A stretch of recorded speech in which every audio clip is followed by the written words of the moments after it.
Welcome, everybody! We are back after a very long break, and we have coffee. It is one of those nights, everybody. But I am Jonny. I am the DM.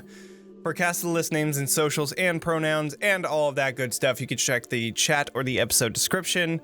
We stream Ravenloft Misfits each Monday, mostly at 7:30 p.m. Pacific time. So if you're interested and you are listening to the recording, try joining us live. That would be great. And if you are listening to the recording on YouTube or Spotify or whatever, make sure to follow us and subscribe to our channel, participate give us some comments, share it with your friends, do all that stuff, as well as giving us 5 stars on Spotify and all that jazz. Outside of that, Zack. It's gonna be a sleepy stream, y'all. Oh, it is. It's gonna be a good one. And when I'm sleepy, the last thing I want to do is keep track of a bunch of fucking numbers and dice and stuff. So the good thing that Roll20 can keep track of all that stuff for us, and it makes playing the game so much easier. You can be brain dead, 0 caffeine, no sleep, and you can still play D&D efficiently with the power of Roll20, a magic website that helps you fulfill all your dreams as long as they're tabletop game related. Thank you, Roll20, for making this game possible.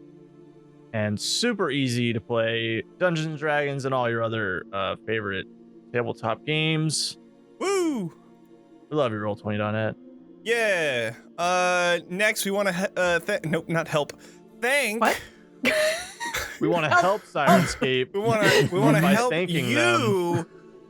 Help us help Sirenscape helping you by you getting the triple S, the infamous triple S, the Super Siren subscribers from Sirenscape. Sirenscape is an amazing music app that we use for our ambiance and everything that has to do with music and sounds on Ravenloft Misfits. If you're interested in something like that, you can check out the chat or the episode description for a link that takes you to Sirenscape, and you can then get the Super Siren subscriber, which helps our channel. So you get something good, we do.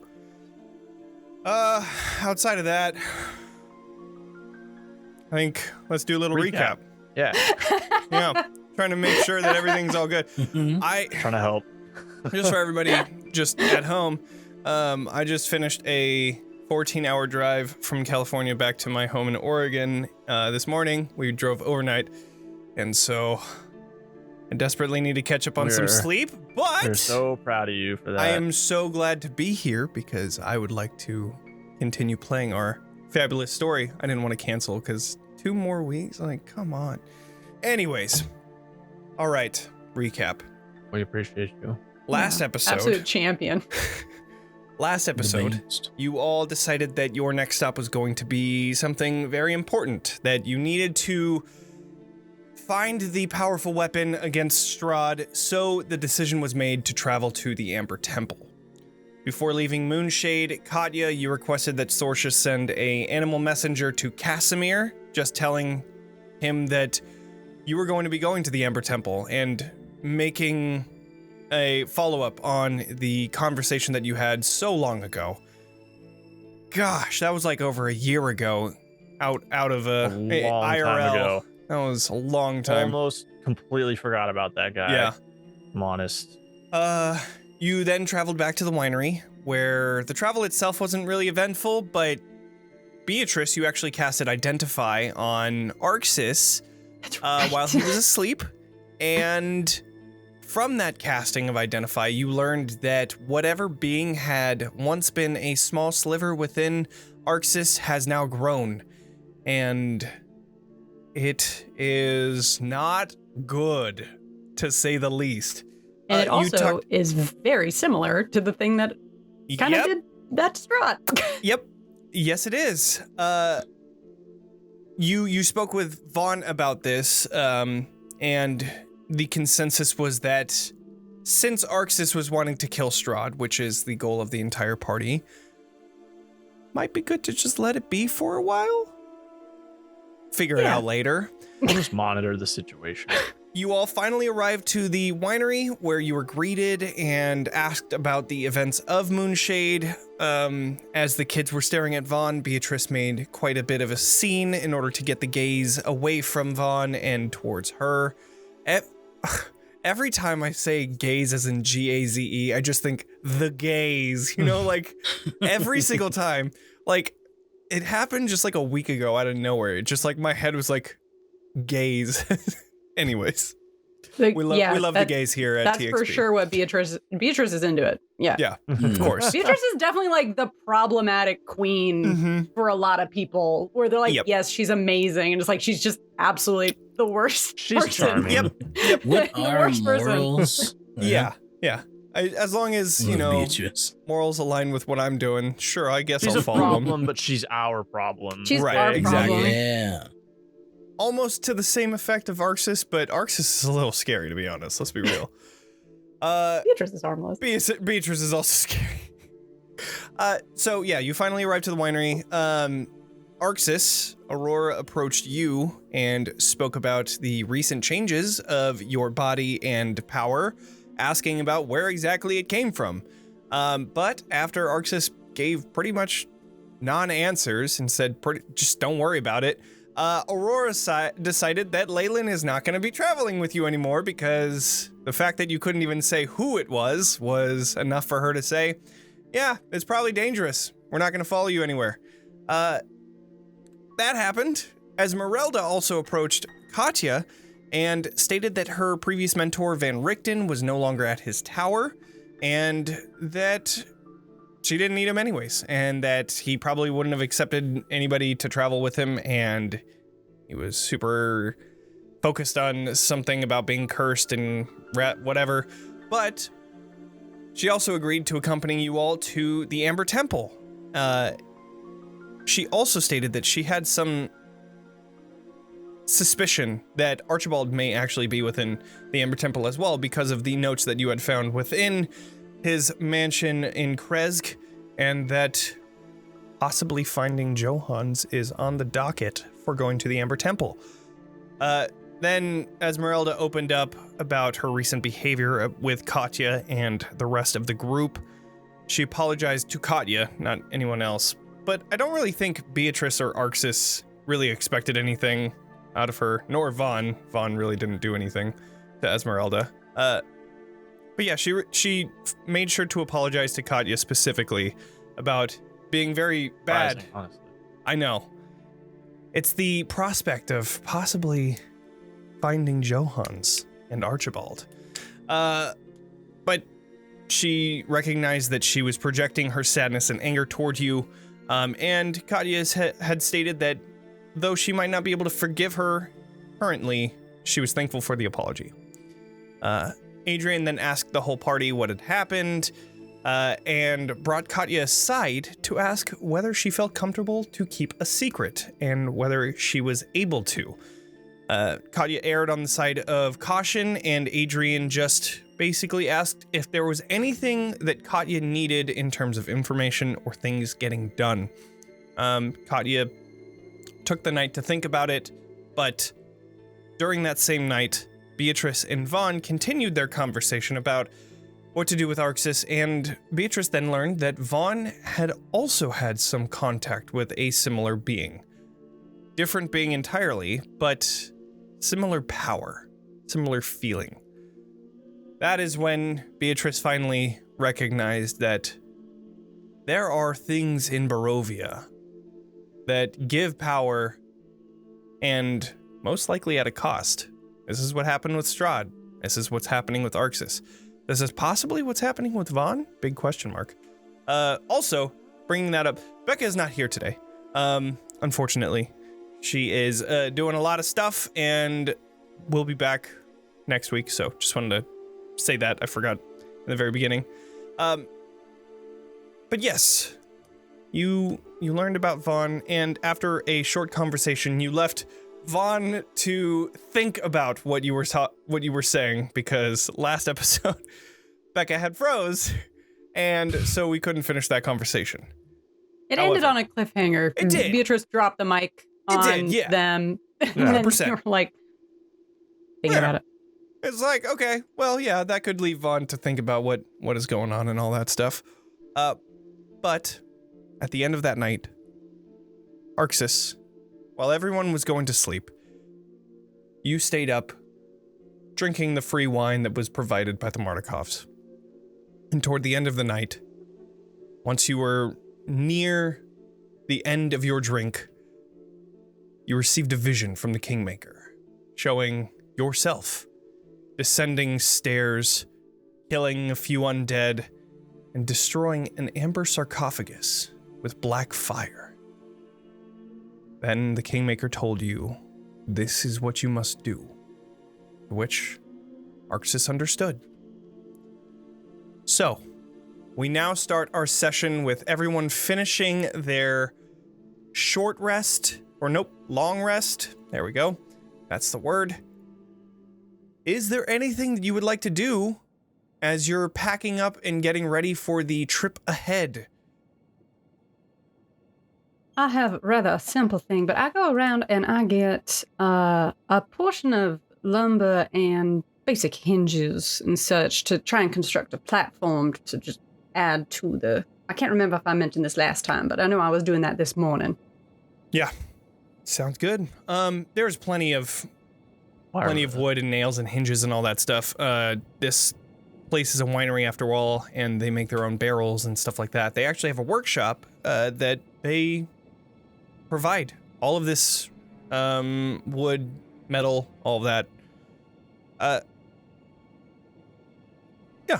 Yeah, they provide that as well as the cold weather gear. That's what it was. Like, escaped my mind for just a brief moment. Showing to them, I'm sorry. Is this pine? Do you have something like mahogany? It might be a little bit. It is limited what we have here, so I apologize. But pine is all we have. You're such a dear. Yeah. Just like turn and start building whatever I was going to build. Okie dokie. Is there anything else you would all like to do? I'd like to talk to Adrian and take him up on that offer. Okay. You approach Adrian. He's helping set everything onto the cart that you're going to be traveling with, Esmeralda's cart. As he's lifting a box on there, you approach him, and he just quickly brushes his hand. So, have you thought about what I said?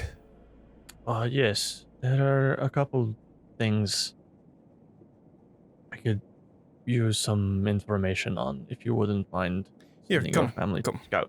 And he brings you away from the cart, away from everybody else. Mm-hmm. What is it going to be? Well, as you probably know, Lady Walker has taken control of Valakai. Yes, my brother has told me. Interesting. What's going on there?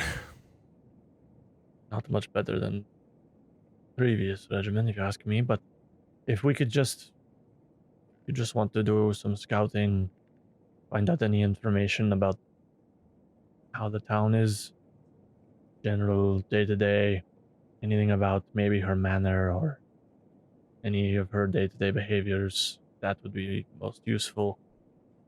And there's also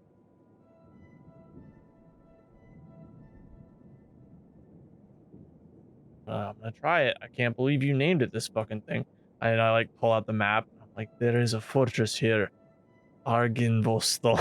I didn't name it that. that is a Curse of Strahd place. But all right, yes, I forget your name. Who wrote this? But come you. I'm Googling him. Used to know. Chris Perkins.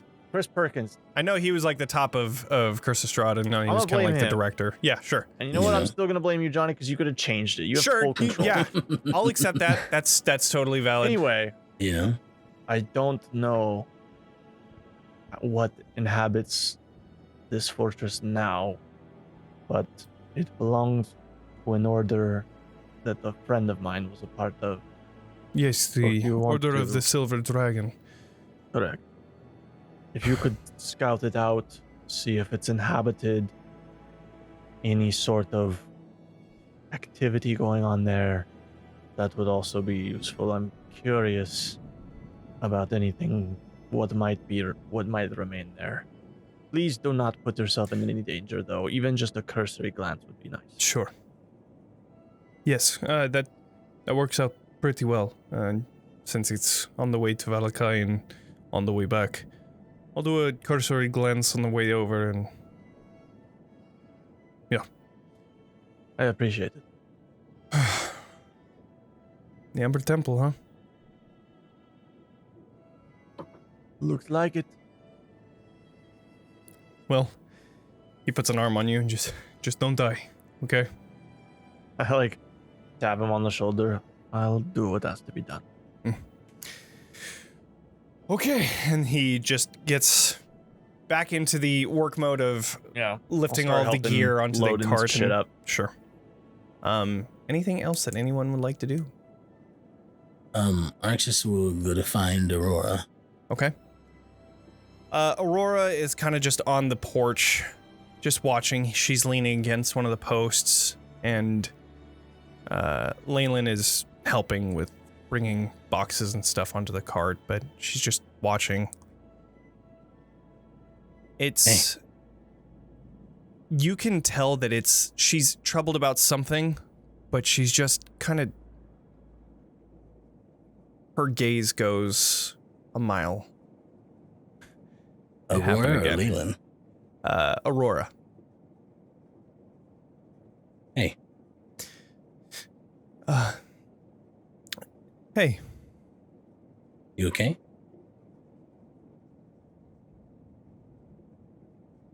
You want me to be truthful, or you want me to just say yes, I'm okay?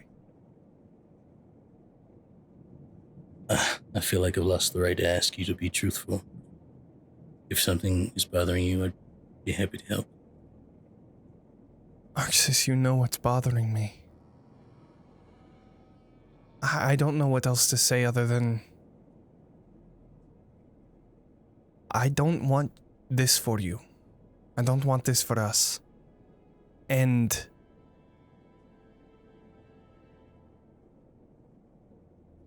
Yeah, I don't know what else to say.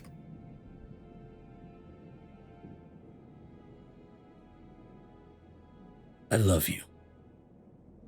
And Leyland. I look to her. You two are the best thing that's ever happened to me. I want you to know that and understand that.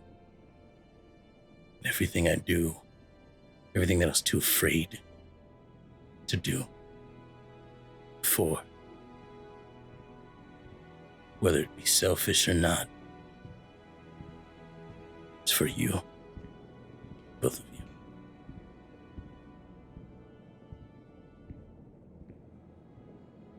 Look, we're going somewhere that's that may be pretty tough.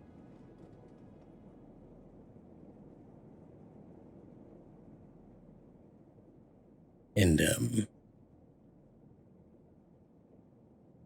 well, just know that I love you both. Okay. She nods her head. And I don't know if Arxes would be hanging on the edge of his seat to see if she says it back, but there is a moment where you're like, is she? Where she just pauses to think about whether she does.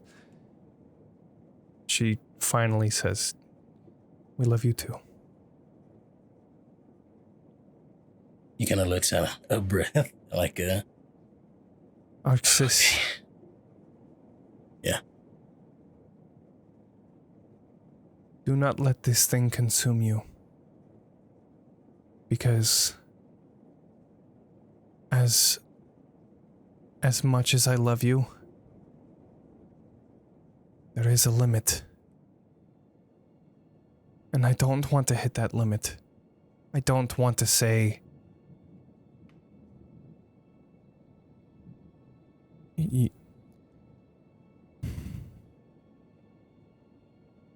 Don't lose yourself in seeking power to kill him. Because in the end, what was the point?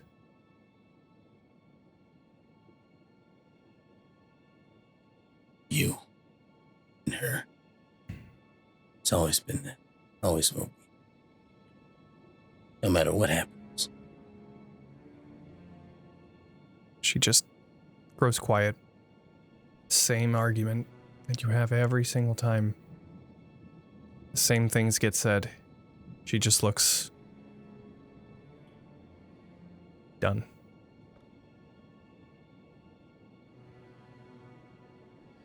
Just nods her head. Comes up to you and just kisses you on the cheek. Don't die.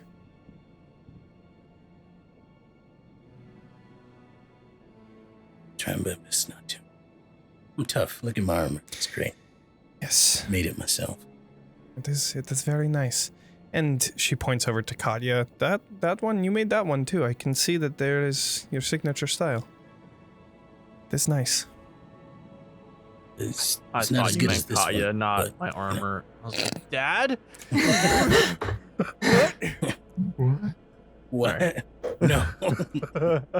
Roar's a mistake.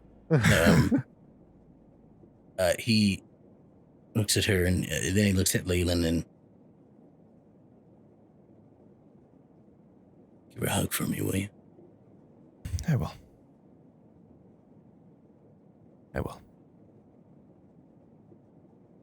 He turns around and as he's walking away, he says, "Forged in fire. Forged in fire." Forged in fire.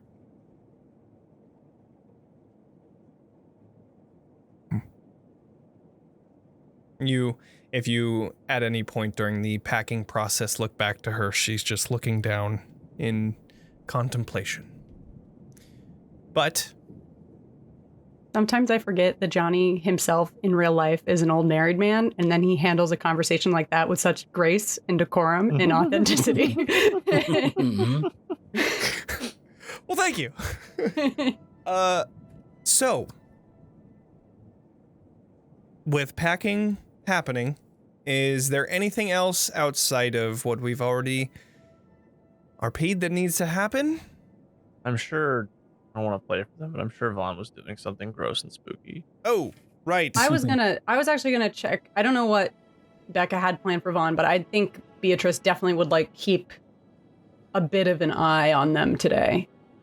Then if you keep an eye on Vaughn, you notice that Vaughn approaches Leyland at some point, and not in a dramatic sort of way, but more of they begin working together and packing things onto the cart, walking to one by one just next to each other and seeming to be talking about something. Beatrice, go ahead and do a perception check. Well, also I have the observant feat, so if I can see their lips, automatically, yeah. I mean, I don't know if you still want me to make a perception check to keep This an eye isn't a on tough like DC, so Okay. I would say that you automatically get it, just because, I mean, you said that you were looking and making sure that Vaughn was, yeah. you're not staring at Vaughn by any means, like trying to see exactly what they're saying, but you do see the overall, not concept, the overall thing that they're talking about. It's unsurprisingly Arxes. You get an idea of maybe a plan about what to do with Arxes is being discussed. If at any point it does seem like Vaughn is sharing too much information in Beatrice's opinion, she would try to intervene. I don't have a problem with Vaughn talking to Leyland. You know, Beatrice is nosy. She doesn't have I don't have a problem with Vaughn talking to Leyland about like a plan of what to do if it does get out of hand. But I don't want her causing I don't want them being caused undue concerns to the point where they might remove Arxes from our troop. No, that's never discussed. It's more of the former, where it's Leyland, as you all know at this point, traveling to Berez, and she knows something is wrong. She knows something is up with her dad, and she knows that it is whoever is giving him the power that he has currently. Vaughn only reiterates this, stating that there is cause for concern and that there needs to be some sort of plan set in place just in case something happens. And it seems like they come to some sort of an agreement of a plan that I don't know exactly what Becca was going to say, but I know I wrote down a note saying Vaughn talked to Leyland about Arxes, so that is what happens. Sure. Makes sense, yeah. But I don't think it's in character for Vaughn to just, spill the beans altogether, as it were. Sure. So I would say that, yeah, it's mainly just surface things.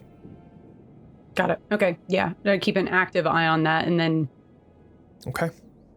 I feel like the conversation between the two of us ended a little bit tense. So I'm not necessarily I'm trying to give them maybe a little space this morning. Sure. Yeah, Vaughn is definitely, like, looking over to you and smiling and waving, and you can tell that they might possibly want to hug at some point, but they know that it's public, so maybe not with Beatrice right now. We totally understand. There's like that like, no, I do like a little like gesture with my hand, and Cossette flies off of my neck, abandoning whatever she was helping me with, and goes and like settles in Vaughn's shoulder, and like just kind of keeps them company for the day. They just put a hand on Cossette and just keep working. Okay. Any other business to take care of before hitting the road? I feel like there's got to be something, right? I'm sure there is. Sure, as soon as we hit the road, we'll remember. Yeah. Oh, I was going to have a conversation with Esmeralda, but I could always do that on the road. Sure. I will leave that decision up to you. Esmeralda is helping, I'll do it pack on the up road. and all that stuff. I've Okay. got enough on my plate. Sounds good. Hello, all of our raiders. Welcome. Raiders! Tales from the Table Studios. Welcome, Hey, y'all. everyone. Tales from the Table Studio. That's a good name. It's a good name. Tales from the It Table. is. I like the Yeah. alliteration. It's a great It's a time. great one. Welcome. I always want to say, I feel like Raiders, it's always like, ahoy! Like, avast! Yeah. Ahoy, They've- pirates, pirate Raiding the raiders. ship. Welcome Mateys. to our stream. With that, you all finish packing, and you begin your journey towards the Amber Temple. Quite a few days' travel in order to get to the Amber Temple. However, I remember vaguely that part of the travel is going directly through the Svalek Woods, if I'm not mistaken. You are trying to cut through and make it to the other side so that you can begin your journey up that. Yes. Okay. So, Right. I need to double check, because I know that John is going to be helping take the cart, Correct. but I believe there is something that she has in order to pull her cart in general. Didn't look. Yes. Okay. So you all pack and get ready, everybody taking their seats on the cart, and you hear Esmeralda grabbing the reins and an extra one. It's weird. She has an extra set of reins and like a harness for another horse to be attached, but it's longer than you would expect. And as she grabs the reins and she says the word Rovash, you see these quasi-real draft horses appear just in front of the cart and begin taking off. John, kind of surprised, continues leading the way. But you begin your journey. As you make it through the Svalek Woods, this is going to be a difficult terrain travel through the Svalek Wood. And I am going to need a bit of a ability check as you guys are doing this. A bit of an ability check. Or Yeah, a ability bit of an contest. ability Sorry. check. Okay. You are going through the forest and the ground is muddy. The road, there isn't a road. It's very much weaving through trees and trying to make your way up a slight incline, because at this point in the road of the Tsolenka Pass, it is already beginning to become mountainous. So, is there any way that any of you want to aid this travel to make it successful and hopefully not lose too much ground? How muddy is muddy? Like, how gross is this? And how long are we going to be in this for? Muddy as in muddy. Barovia is in constant rain and in now the growing closer winter, snow. And this place is not civilized, but what's the word? Cultivated? Say it again? Cultivated? No, not cultivated. Meaning like it hasn't been worked on. There's no road. Yeah. It is just a dirt road that has only been touched by nature, meaning that the top layer of stuff may look, it's fine, green, but once you take a step in, it's mud, it's slippery, it's difficult to walk, and furthermore, it is difficult for a wagon to gain any traction. Thankfully, it's heavy, so that's on your side, but with heaviness, sinks a little lower. So, with that, is there anything that you all would like to do to help this? Well, is this like how long are we going to be in this really muddy section? Is this like going to be an hour, or is this going to be like 8 hours of this? That is a good question. So, this is pretty much where you start the journey. You can get... This would be about a day of travel with that difficult terrain. Just about a day. You should end the day on the road of the Tsolenka Pass, in which you could then set up for camp and all of that. That is the goal, at least, of the day. If that's going to happen is up to you. Got it. Okay. The beginning of the trail isn't too bad. So I would say the first half of the day is a success automatically. I would just have maybe Arxes, would you mind doing like an athletics check? I imagine you'd probably just help lift the cart and do all that stuff. No Could I problemo. use my Eldritch Cannon to assist? How would you assist with an Eldritch Cannon? Like, could it... Oh, it only has a strength 10. And it's only small or tiny. Never mind. I was imagining like it was a little bit more of a turret. Never mind. That doesn't make sense. Well, small is pretty big. I mean, like thinking goblin and are dwarfs small or are they medium? I think they're medium. They're medium. They're medium. Medium. Goblin size, gnome size, hobbit size, like small is still pretty big. It's like 3 feet big. And a strength of 10 is nothing to, ignore. But Arxes, with a 19 athletics, you're definitely able to, in those spots of mud and where, of course, very strong. In those spots of mud where the wagon seems to get stuck, you just lift the entire thing. And some of you begin to wonder, like, is that actually Arxes' strength? Or is that possibly strength provided to him? It's something to think about. But Vaughn would probably help with that too. Yeah, Vaughn would definitely help. Strong guy. So, strong dude. Yeah. Outside of that, you make it halfway through the Sphalic Woods, and that just leaves the last leg of the journey in this increasingly steep hill. Not too steep where it's impossible. You luckily got it towards the beginning of the road, but it is definitely getting into the mountainous area. So how would you like to work on that? This would last probably, it is half the day. So what, 4 hours of work?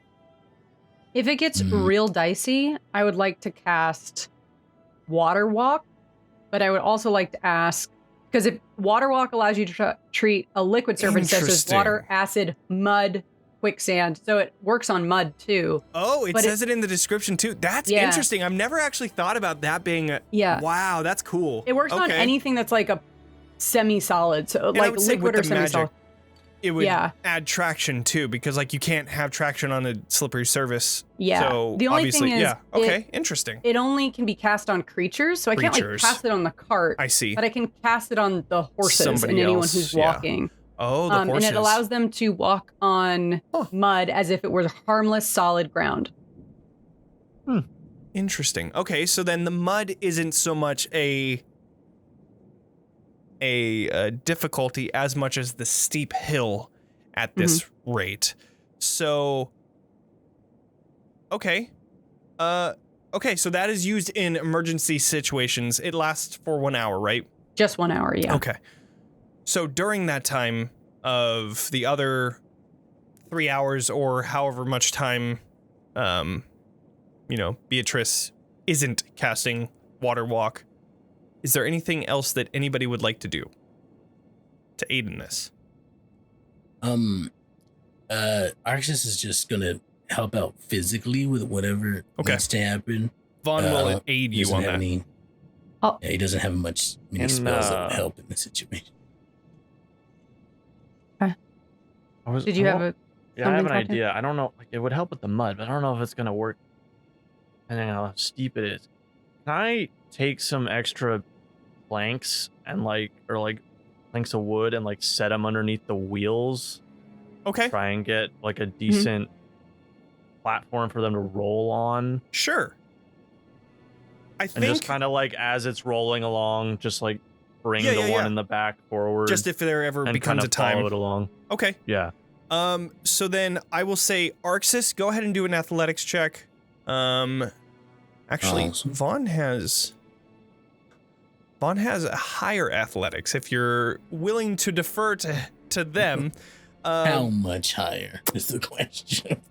13 versus your 7. Jesus, I have an Damn. 8. They All are a right, go rogue ahead. after all. I will provide the help action then. Okay, so then I will roll with advantage for that is a 24. That is definitely a success. So Nice. Arxes and Vaughn take the rear of the cart, making sure to lift every time that is needed, aiding the 3 horses that are currently leading the cart, which is better than the 2 that would have happened.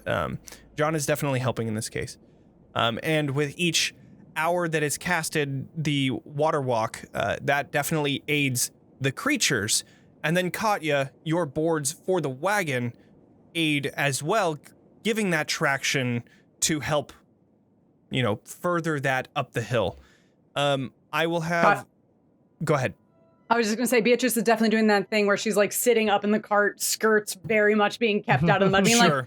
and push, 1, and... I love it so much. Okay. With all of that, you're able to get the cart. Yeah. I mean, I would say with all of that, with the spells, with the 24 athletics between Arxes and Vaughn, I would say that that's enough to get you up the hill. And finally, you end at the very top where the path begins to turn into a snowy path into the mountains. This is the Tsolenka Pass. You're able to find a nice little spot off the side of this path as the road is rather wide. It hasn't gotten into the mountains where it begins to narrow, so you're able to find a spot on the side of the road and set up camp. Unless you're hoping to continue your travel, but I will leave that up to you. Outside of that, is there anything you would like to do this night, or do you want to just continue on? I will send a message to my friend. Right. What is your message to your friend? I'm really kind of just trying to give them an excuse to respond, because I Sure. think the last thing I asked was for them to try and ingratiate themselves with the wives and try and find out more about, I think if I remember correctly, I had asked them to ingratiate themselves with the wives, see if they could get them talking or more riled up about what was going on with Irina. I remember you saying that, how are the wives handling everything? Yeah. I don't know if you, lit a fire under your friend to start that gossip. Right. I know you were asking about it, and I know you asked about the abbot. I did ask about the abbot, but they didn't know anything about the abbot, right, really. They were they're weird. Yeah, and I don't think that's really in their wheelhouse to, right. Talk to them. So I will check in and say, casting with my sending stones, yep. I will cast to them saying,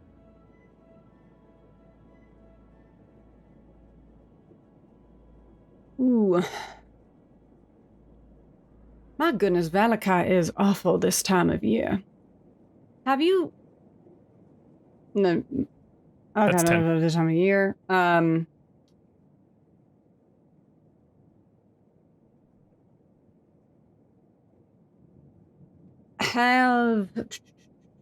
me think. Have you gotten any instruction about this wedding? The wives must be in uproar about this. Yeah. That's about it. I'm really just trying to be like, mm-hmm. poke, poke, poke.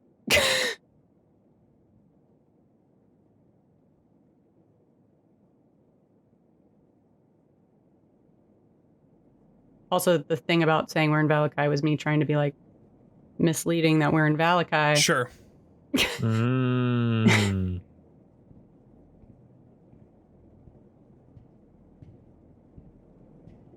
As far as I know, they're doing as they always do. Whatever he says. They're definitely jealous. But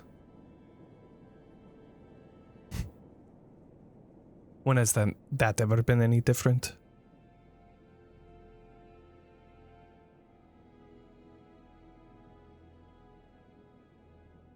Yeah, that's about it. Yeah.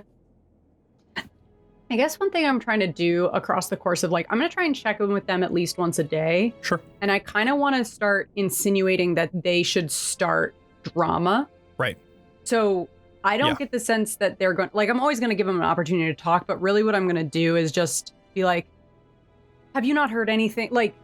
I don't know if you want to make that more of a role, or would rather me role play that every time. But I'm really just trying to be you should start talking shit. Right. And try and get the wives angry and try and make this other problem that will delay the wedding, essentially.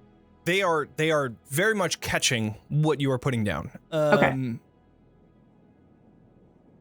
It's starting to get to that point where they're sounds like you want to start something. I was thinking about saying it, but I don't think they would have caught that just yet, because this is I think the second time that you brought that up. That's smart. So yeah, that too. They're more pretty. They are starting to catch on.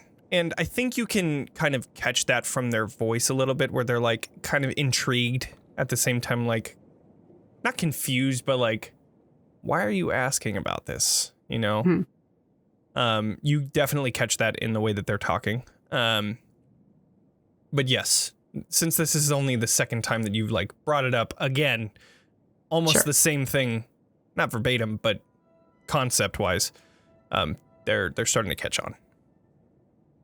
Got it. Okay. So the night goes uneventful.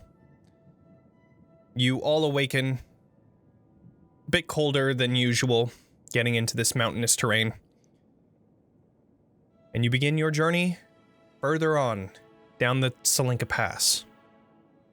Are we going to be dealing with any of that mud again? Is this cart going to be an issue on the road? Sure, it'll I be pass fine. around to whoever knows information about the terrain in the area. I was looking at the map. It shouldn't be much of a problem from now on. I think we can take the roads from here. Somebody can do a survival check to see whether or not it might be that. Me. 9. Fuck. It's not hard to tell, at least in this instance, that the snow that's here is not huge. You can definitely tell there is a lot of snow on the mountains nearby. Currently, this is more of a rocky terrain. Sure. You are getting into that mountainous terrain where it is going to become a lot more stone-based rather than, dirt and earth and then mud. It could change. It could become more snowy. At this point, you're not entirely sure. But for now, Sure. it seems like things are going okay. Especially the fact that this is an actual established road.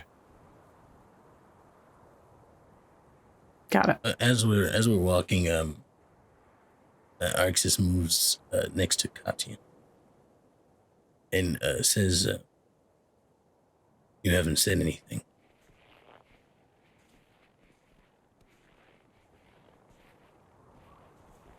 Am I supposed to say something? Everyone else has. So maybe about. And he gestures to himself. Oh, you mean about that specifically?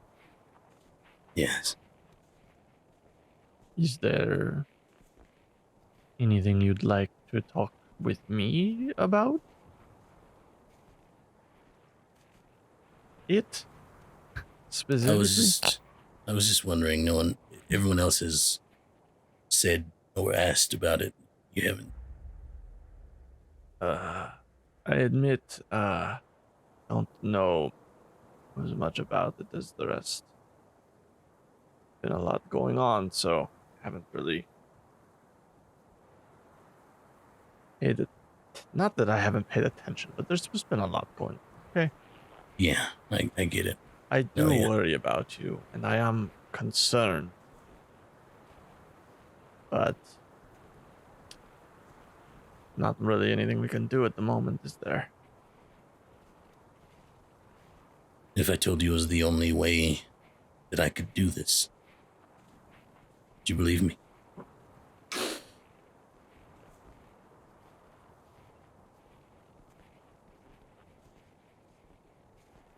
I don't know if that's true, but I understand that we have to do what we think is best.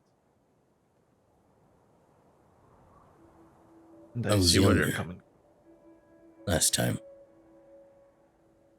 With age, the muscles don't work as well as they used to. I was stronger then. Didn't do anything. Still did what he did. Sorry, I'm dumping this on you, aren't I? What I'm here for. I know what it's like to feel helpless. I get it. I want to be stronger too. Just be careful and try to keep your head above water. I got your back. And I got yours. And then he moves back to the back of the party. Mm-hmm. The troop move. Maybe get a hat. Already wearing one, technically. Not like a. He's like Rounds already don't gone. count. Esmeralda would say that for sure. A hood, maybe. All right. Anyway, You just see Vaughn and Beatrice are probably near each other, and Vaughn just says, I need to get a hat. Would you like mine? No, you're using it. I don't need that. All right. I will look for a hat. And then you just see Vaughn just kind of slinking to the side of the road, just like looking for something that they can turn into a hood or a hat. If you get some leather, I could tan it for you. Ah, yes, leather. Animals. I need to kill some animals. Just like Don't go too far. Just like, don't run off they're on not the going too playground. far. Yeah, they're not going too far. Just enough to where they're like, and it is actually kind of difficult to find them. As big as they are very stealthy. Mm-hmm. Very good at hiding themselves whenever they want to. But you... Yes, go ahead. I would call over as Esmeralda at some point today. She's taking the reins, so she's just kind of there, but she will happily give them up to anybody that actually asks for them, and there's also enough room for another person. It's like a 2-seater bench up on the front of the cart. I saddle scoot my way. Cool. Madame Esmeralda, I was wondering if I could lend your ear. We haven't had much of a chance to chat. Okay, Sorry. hold on. You and I both know that you don't want to be doing all of this. Just cut to the chase. What's up?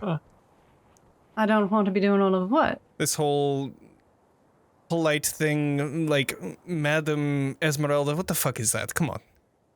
I'm sorry that I exert some sort of common courtesy. What do you want? I heard tell of some sort of religious sect up in the mountains by Salvage Wood, and I was wondering if you knew anything about it. Religious sect? Some sort of monastery with an abbot? I don't know too much about it. Oh, the Abbey. Yes. Yes. Yes, in Kresk. What about it? Well, I've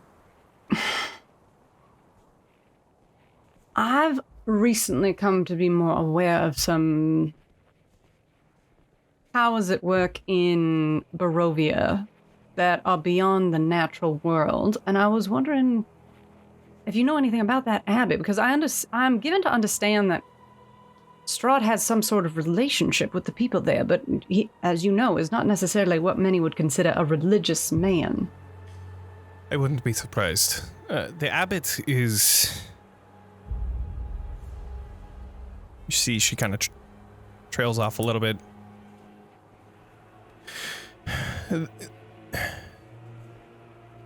I don't know who the abbot is. I had actually left Barovia for quite a while. And when I came back, they were here. What I do know is that he was creating some sort of wife for Strahd. Creating. And I would say that it was a monster. I wouldn't call this thing undead. I would call it a flesh golem. Oh. Yes. It was disturbing, to say the least, which makes me wonder who this person is, because to create such a creature, you would need either immense knowledge or immense power. Do you know why he was creating it? I can't imagine Strahd would have... I mean, he has plenty of other options.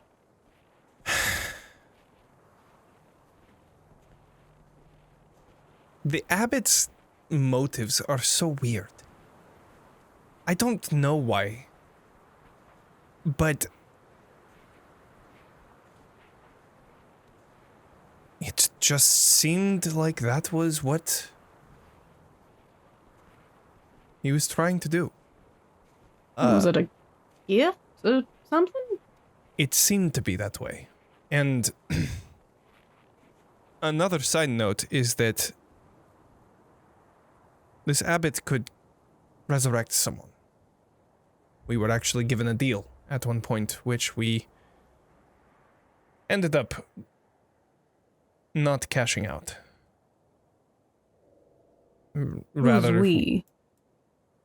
Yes, us. And kind of points over to Katya and Arxes. We were...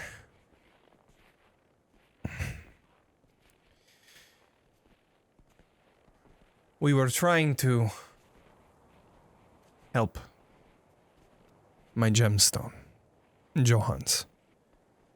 And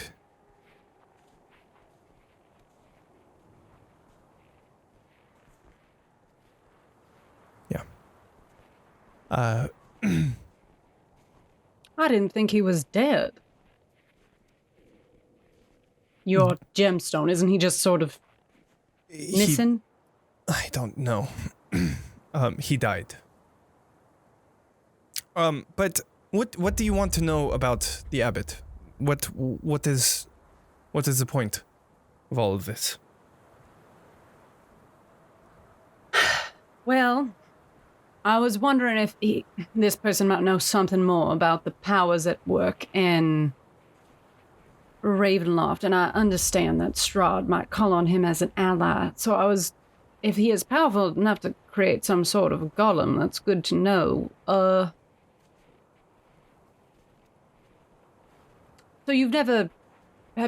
how did you get this deal with the Abbey? Have you been there? Yes, we had to pass through it in order to get to Archibald's manor. Did they have any iconography? I mean, it might just be a whole farce, a facade, but do they show any sort of religious iconography that was recognizable? The Morning Lord. That was the deity that the Abbey was created for.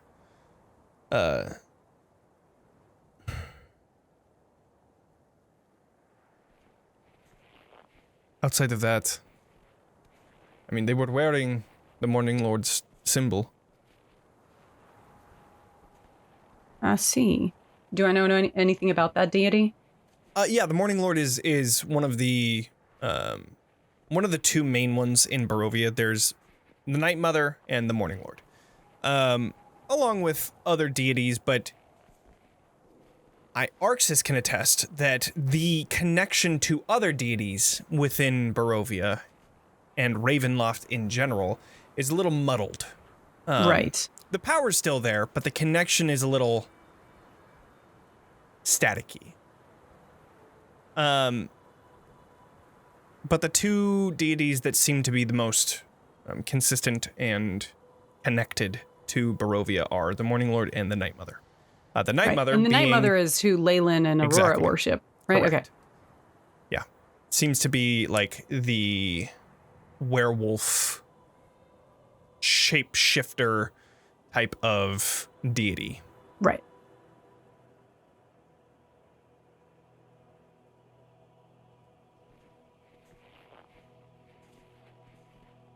I'm not sure if that necessarily... It piques my curiosity more than sates it, unfortunately. I never really got to ask you about how I know that you are of those who can pass through the mist, but... What... I suppose you don't have much of a... Forgive me for saying so, but you strike me as one who acts rather than observes arcane means. A little of both. Do you have any observations about the mist, about that burial wall? The only time I crossed through it was many years ago, and I did not realize... I wasn't exactly contemplating a way back through at the time. There are things that... What I do know is that the Vistani... There was some sort of a deal that was created a long time ago. I had heard the story from Madame Ava a long time ago. The Vistani had helped Strahd during the battles when he was here. I can't remember exactly what it was, but he feels in debt to the Vistani. And so that is why the Vistani are the sole people that have unrestricted access of coming and going from Barovia. A lot of them will try to sell you potions of mist walking, and it's all a bunch of bullshit, but I am a Vistani. So that's one thing. The second thing is you only enter Barovia if Strahd allows you to enter Barovia. Or I should be rather, flattered. Strahd doesn't keep you from Barovia. There are people that come without his knowledge, as he's not omnipotent. Jeez. As much as he seems like he is. Makes me wonder. A powerful abbot of the Morning Lord. Wouldn't you think that someone like Strahd would have prevented such a holy man from entering his land? Well, At least on instinct, unless he'd had some contact.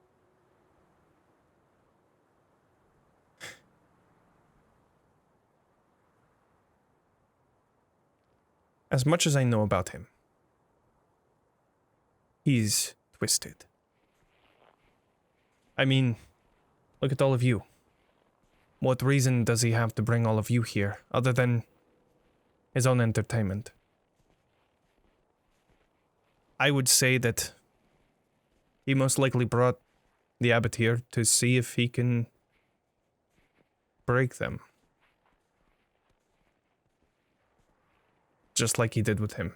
And she references over to Arxes. And she kind of does that at a hushed tone, but I don't know if Arxes would be even listening at that point. But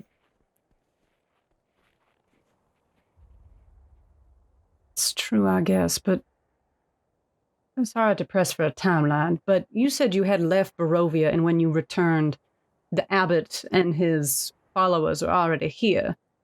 How long ago was this? How long did it take before they were sending golem wives to the castle? Because, as we pointed out in our certain case, and I also gestured toward Arxes, that took quite a while. I don't know exactly when the abbot came. Barovia is weird. Time doesn't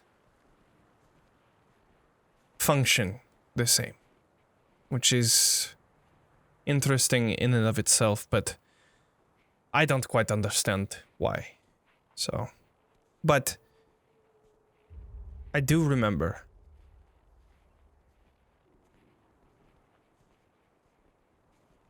the abbot didn't send Vasilka, this flesh golem, to Strahd. We were actually going to help the abbot complete Vasilka. She didn't have a face. Which we were tasked to retrieve this face, bring it back, and that would give us the resurrection, but we decided to destroy the face and bury the body that it belonged to. Or rather, burned it, but I digress.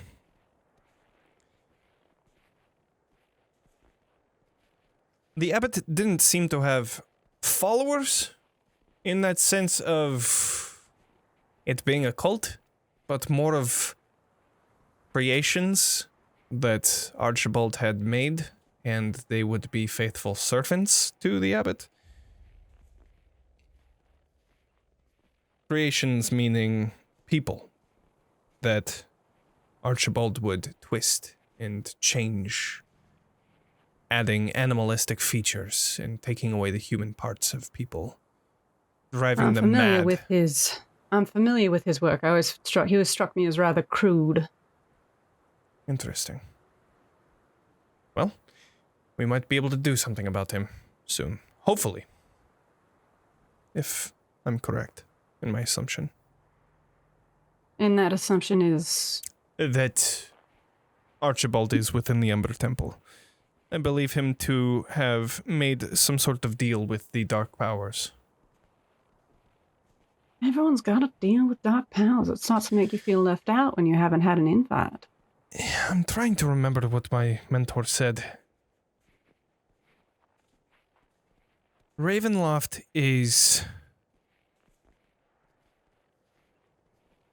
as a whole, a place of... what was it? A domain of dread. Barovia is just one of these domains, and each of them have some sort of beings that try to take over. I don't quite understand it myself, but all I know is the one here that has taken over Strahd is one named Vampire. Fitting.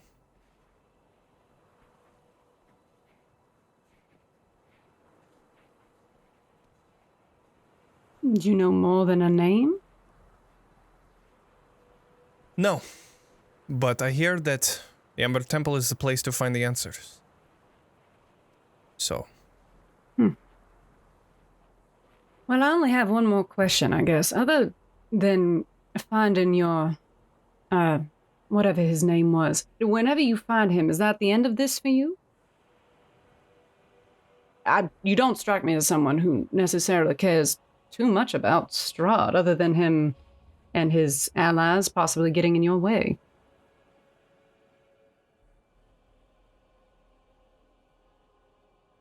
Don't know. I've thought about it. And each time I'm at an impasse. Do I give up and just leave? Or do I cut the dragon from its neck and release Barovia?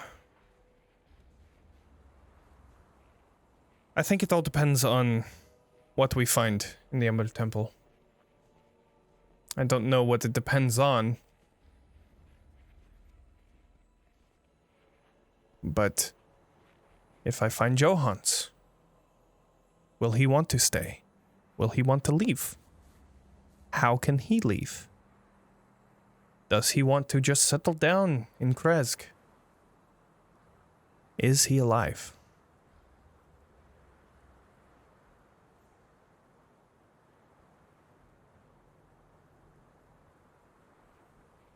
Interesting.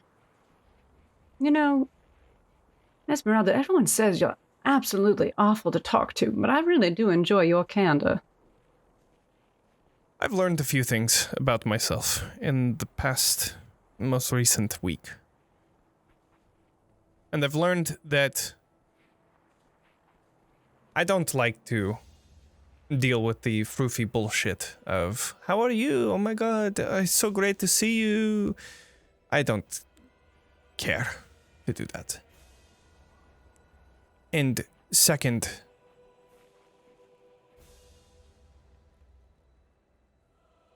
I need friends in this world.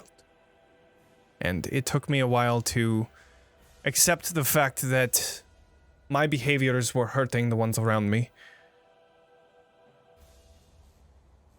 even though they were trying to help.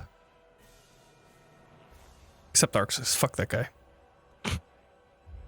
Oh, Fuck you too. She just flips you off. rather freeing. I've found that I've taken a little bit of delight in the power I can hold over others by just buttering them up with enough sugar to keep the conversation going. You could try it. It's not. Try it. With me. Oh, really? Yeah, go for it. I'll just tell you to shut the fuck up and get to the point. But you could always give it a shot. All right. I sort of give a once over. Can I do an insight check? Sure, absolutely. Yeah. I don't have great insight.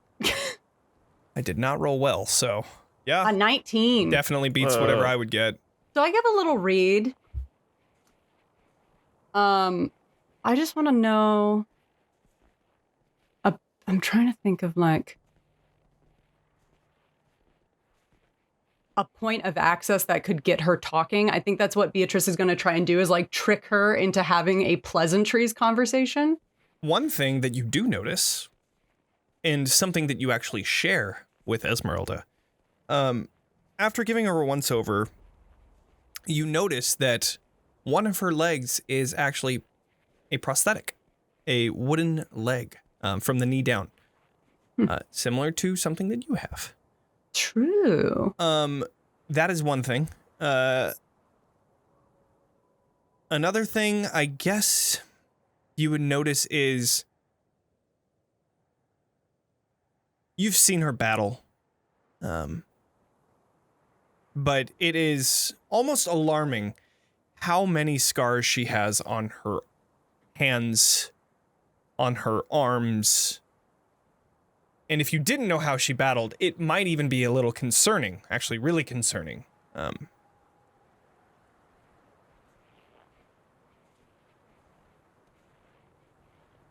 Outside of that, from the 19 insight, you can tell that she is, as best as she can put up that front, she is reeling from the fact that Johans is not with her and quite possibly and most likely dead. But you can also tell that she hasn't accepted that yet. And you can definitely tell, even from, like, it is very clear that she has a seething hate and a goal to kill Archibald. But yeah, that's what you kind of gather from that once-over. Sure. I give the once-over, and my eyes actually linger on the leg a little bit. I was like, Matty, I think you've got a little bit of a spot here. Give me a moment. And I'm going to, like, try and, like, tend to, like, something I notice in the leg. It's like, sure. You know, you really should be treating this with some linseed oil to keep it really nice and fresh. I mean, you wouldn't want anyone... I'm just saying, if you're trying to make an impression on your beau, you want him to see you the first time looking as splintered as chapped as a cherry blossom in fall? You sound like my mentor. Yeah, I can take care of it. Anything else? Sure. Well, I sort of, like, flip my dress and, like, fold the skirt. I'm just saying that... Ah.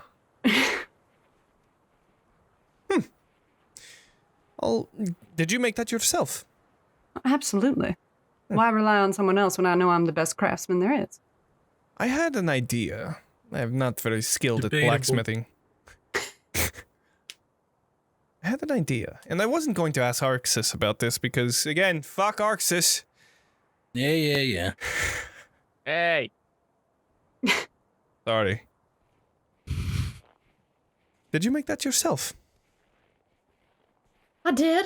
It was, Good. Did you make yours? I did. It took me quite a while.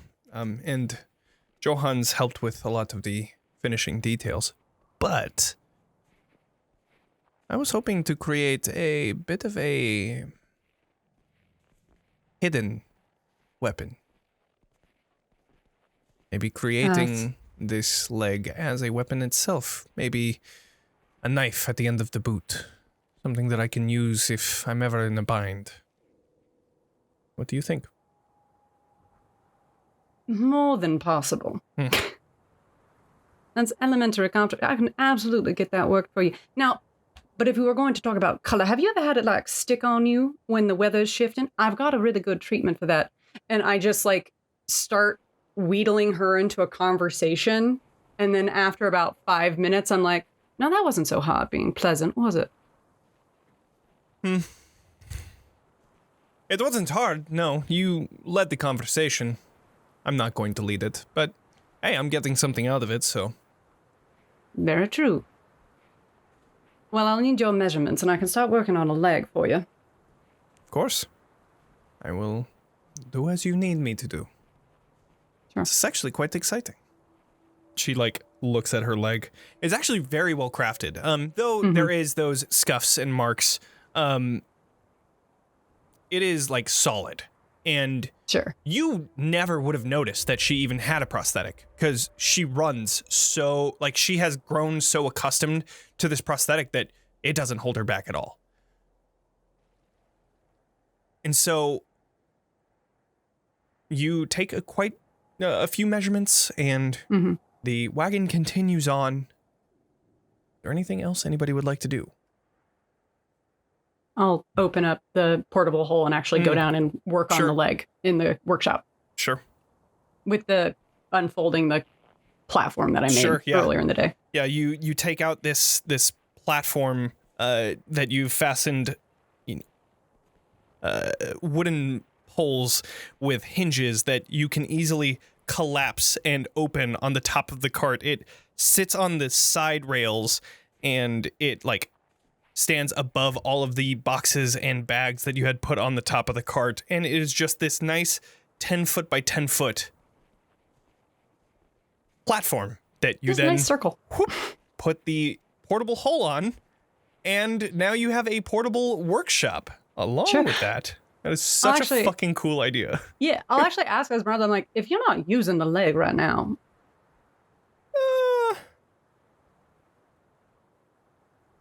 you are just sitting.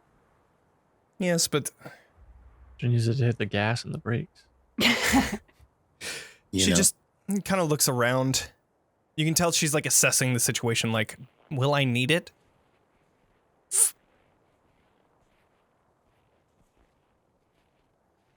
Can't you fly? I can, yes. She lifts her dress up and loosens the strap that's on her leg, and then takes off this wooden prosthetic, hands it over and says, be careful, and try to get it done as soon as possible. I don't like having this off. Absolutely, I understand.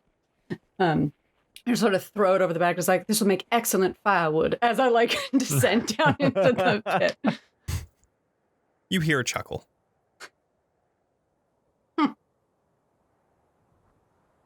So, first off, Beatrice, go ahead and do like a, I would say either Tinker's Tools or Woodcarver's Tools or... I'm proficient in either, darling. Blacksmith Tools? I have Tinkers, metal? I have Smiths, and I have Woodcarvers. Let's just do Tinker's Tools. I guess it's all the same anyways, and then we'll use your intelligence. Sure. Yeah, you're proficient with every tool, so it doesn't matter which one it is. All the tools. This one I'm expert in. Yeah, nice. Yeah, well, that's Artificers. A natural fucking 20. Nice. Holy shit. All right. Damn. Explain to me what you make out of this, because you can do pretty much whatever the fuck you want. That is over the cap of 30. You make this perfect. Okay, so I would like to do a swivel knife on the bottom of the foot so that it can like swivel to the toe or swivel to the heel. So she can like kick back or forward with it. That's And then cool. I would also like to carve. Ooh, okay. Here's a question. Did she have trouble getting the leg off or on? Did it like take time? It took a little bit of time. She had like a leather strap that she had on. It was basically like 2 leather straps that were on her thigh. Like belts, kind of. It did take a little bit of time. Okay. A minute or so. I want to fashion a quick release and quick snap for it.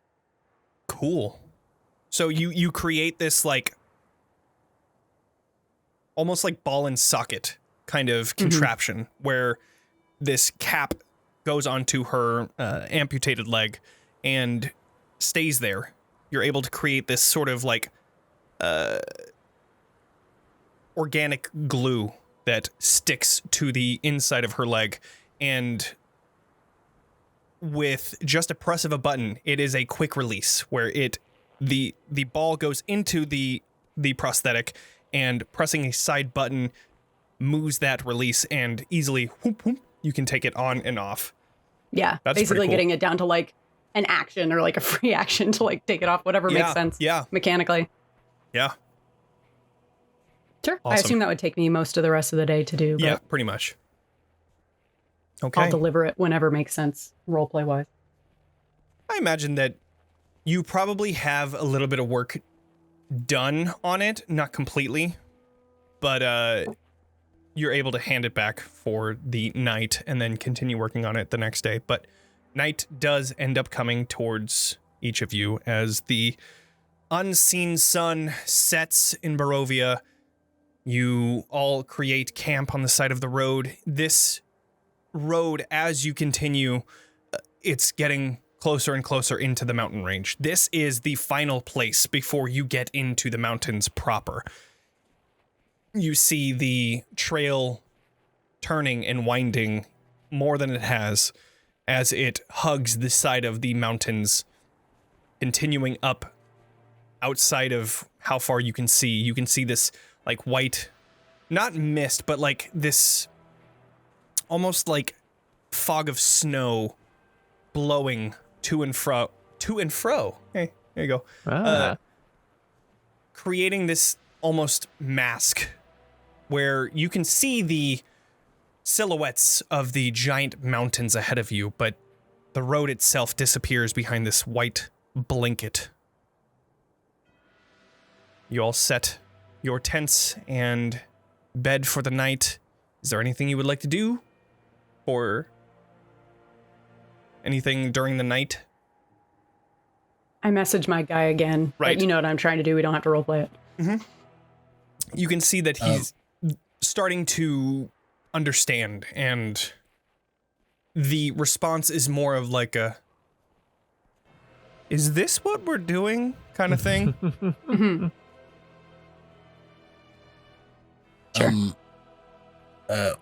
I imagine Arxes is sitting down on like a log or something, I don't know, whatever's there. We have to sit on, or just on the ground, whatever.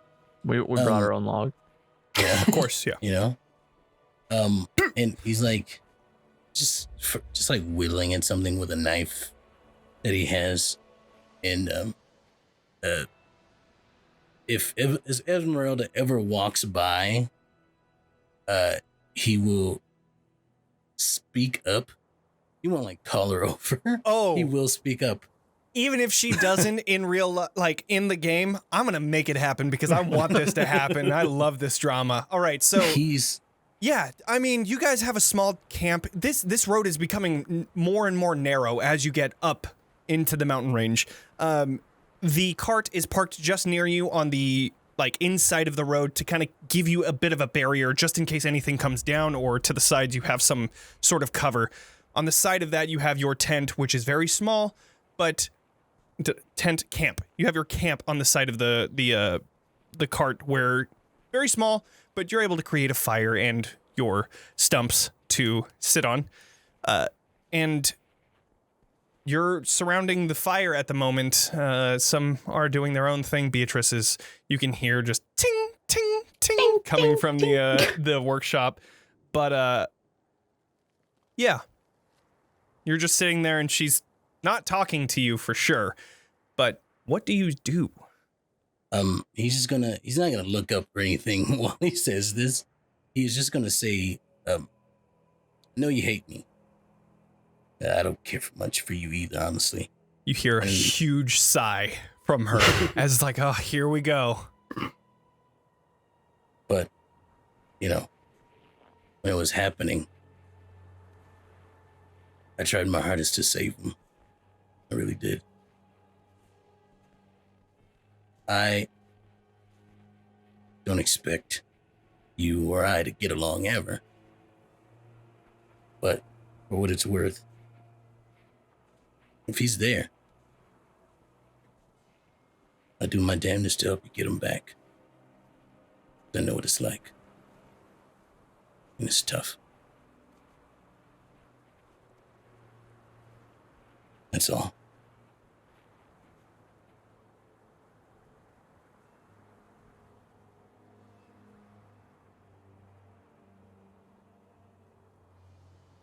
Do you look up from what you're doing? I think after he finishes for a moment, just Sure. like a glance. One of the things you see is that she's tensed up. Go ahead and roll an insight check. Inside. These are not my best Inside. things. I just Roll finished the listening 6. to 6. I just finished listening to Calamity on Critical Role, and Nice. that's actually my first time listening to Brendan Lee Mulligan DM, which is crazy because I've never Good. watched Dimension 20. It's great. He's it is great. a great Yeah. story. If you He's haven't actually fantastic. watched it, it's long, so get ready to be there for a while, or like listen while you're working. I listened to it on my 14-hour drive. It was actually really nice because it kept me awake.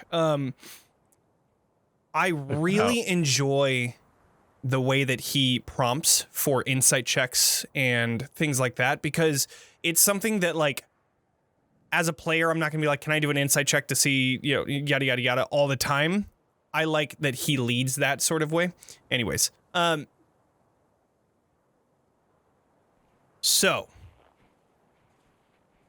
with a 6, your look was very brief. You see that she tenses up, and she is looking to the side a little bit. She was looking in the campfire cooking something. She looks to the side a bit, and after you say that, she just...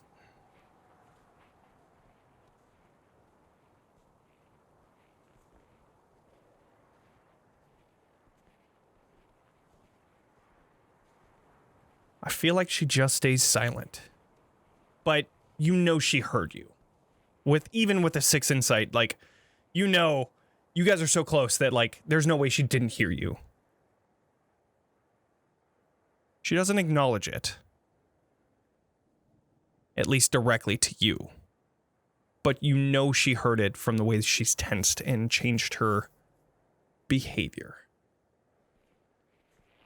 She could probably tell from me that I say it not at all, because I want to make her feel better. It's all kind of from a selfish place, just because I know what it's like, and I almost don't want anybody else to experience it. But it's also mostly because Johans was very thoughtful and careful when they saved Leyland from the werewolf den. And he feels like he owes, Esmeralda was there too. They both saved her. So he feels like he owes them to some extent that, but it's mostly because he understands. Yeah. I think the silence is saying something. It's not a no, fuck you, like, stop talking to me kind of thing. It is a, I don't quite like you, but I respect the fact that you said that. I'm not going to say anything, but I definitely respect that you said that.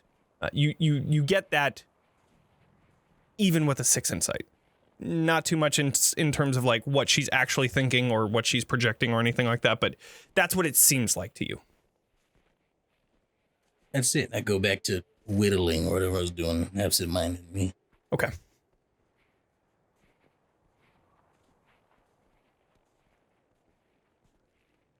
You go back to doing that. She goes back to cooking for like a minute. And then it seems like it's done. She pulls whatever she was making, like a small little like rabbit that she skinned. And as it's done, she just pulls it, gets up, and walks away. Without her leg? Oh yeah, you're still working on the leg. She's flying. She's flying. She flies away. Yeah. No. Right, she wouldn't have her leg. She would have probably grabbed a stick or something for a. I would let like her. a crutch or I would something. not let her borrow my cane. Actually, no, I would not. No. Did you like whip up a temporary leg really quickly? I would I mean, I imagine probably that you would've could just probably given do her, like, something.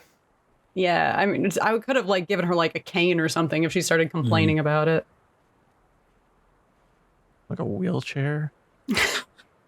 Dude, the combat you're wheelchairs are here's so a cool. whole wheelchair. Yeah, right, yeah. I could need you Gotta go another on in prosthetic, there. but here's a whole fucking wheelchair. You got a fucking Why? 33. I don't know. True, that is true, yeah. Beatrice I is... John as a pony, so she can I make her a new human leg. Right, yeah, just Yeah. completely... There you go. Actually, there is Work. there Use is one a of Vaughn's thing. legs. There is Yeah. a thing that that's a artificers can It's a do. weapon. I think it's like they can make like an actual prosthetic that doesn't hinder anybody. Like when you put it on, it is as if it is your own body extended out.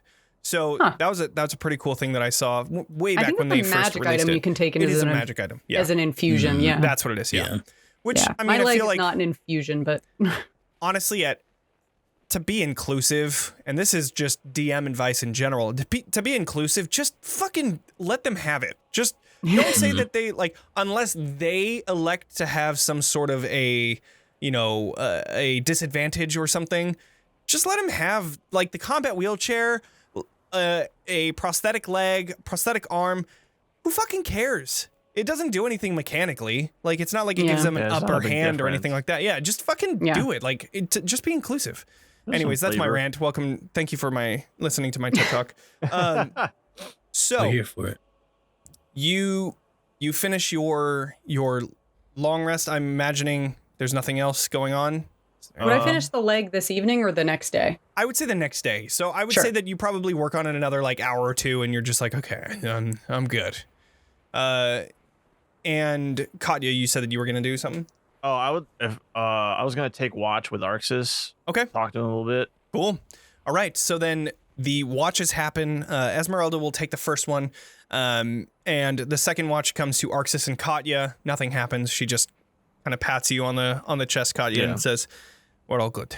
And you sit near Arxes. Yeah. I don't know. We'd like sit in nice companionable silence for like half an hour or whatever. Sure. Like, so you and Esmeralda are on speaking terms now? No, it's more like I spoke and she tolerated my voice. I mean, that's still pretty good for her, honestly. I think she's starting to warm up, which is nice. I'll be honest, it's clear she hates me, and I have no intention of changing that. I mean, someone hates you, they just hate you, you know? If she chooses not to ever at any time, sure. But I don't care much. Kind of where I'm at. It's not exactly sunshine and rainbows between us either, but if we can keep peace during the day, I'll be happy. It's all just trying to keep allies. Listen, I was thinking about what you said earlier, and it's true. I wasn't thinking much about predicament because I've just been focused on the one goal, you know, just the one end game goal. And so if you really want my opinion on what is happening to you, then I think it's fucking dangerous. But I get it. I know you need the power to do what we are setting out to do, and I'd be lying if I said I didn't want that power as an asset for us. And, you know, she kind of like bares her fangs a little bit. Like, I also have a dark power that I have been tapping into for this goal. I also have not been thinking about what happens afterward or any consequences of that. I don't know what I'm going to do afterward, but in the meantime, all that matters is I get as strong as I can to save us.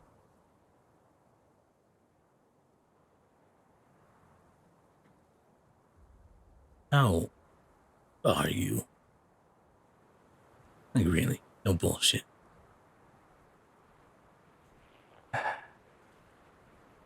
Bad? Quite bad. That's fair. Better than I was, I guess. Still feel guilty. Still feel scared. And I still worry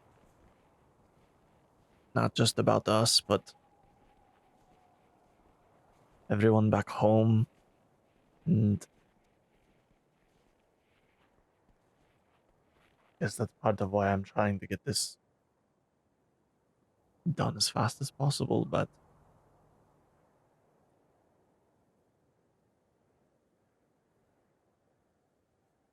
I'm just trying to hold it together. This may sound hypocritical coming from me, but yeah, take it with a grain of salt, if you will. Sure. You have plenty of people to lean on. No. Right here. Thank you. It does help. And I know if Saoirse were here, she'd give me another stern talking to about believing in myself and all that and feeling good. I try to keep that in mind. It is nice to have all of you here. I appreciate you, Arxes. I'm glad you're around. Feel a lot safer that way. You know, you remind me a lot of my sister. You have a sister? Yeah, multiple siblings, in fact. Just two. But both younger. I'm the eldest. She, a lot like you. I don't know if she went through anything difficult. Parents were nobles, so to speak, but so we had a pretty easy life.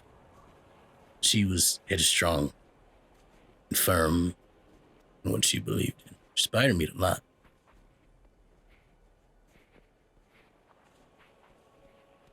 You, I think, are stronger than any of us in this camp, in this group. It's a big compliment coming from you. Yeah, maybe not physically, right? But, mentally. Although I've seen you do some pretty intense things, so maybe you are physically, but it's not the point. My point is that come what may, any adversities you may face, I believe that you have the will and the capacity to power through like no one else can.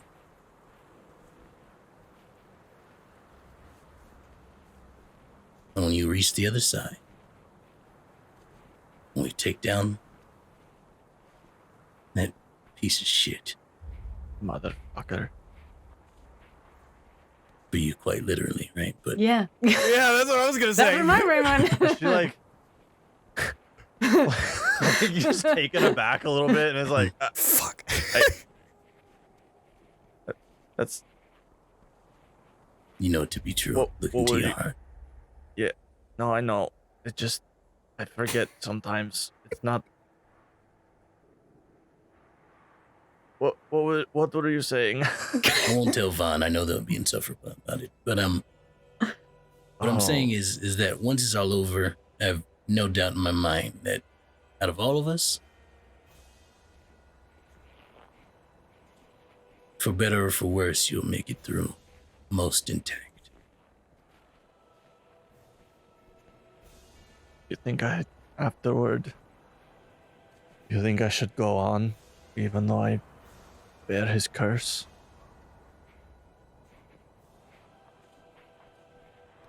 I've seen those afflicted with that curse on the outside a few times.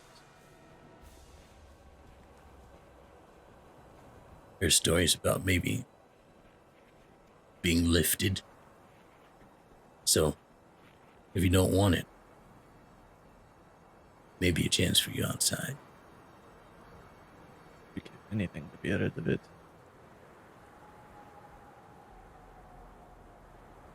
That's More the powerful trick. priest than I have done remarkable things. So,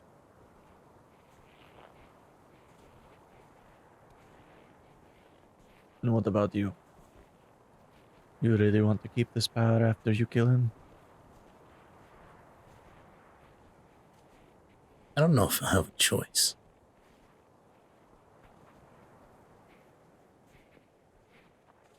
We've done pretty remarkable things. If it changes me any further, I mean, mentally I already feel myself becoming different. Not just on the outside, on the inside. I know it seemed like I didn't give a fuck before, but the more I look at people, the less I care whether they live or die. It scares me, honestly. Something I couldn't tell Aurora, because I know as much as her heart is broken, it will break it even more. She heard that. If I change, I become not me anymore. If you can find some way to save me, I'd welcome it. I'll do everything I can.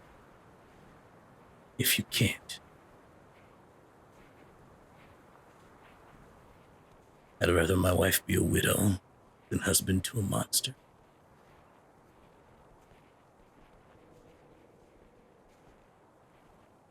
Seem to be making a lot of these promises lately. But that's how it has to be.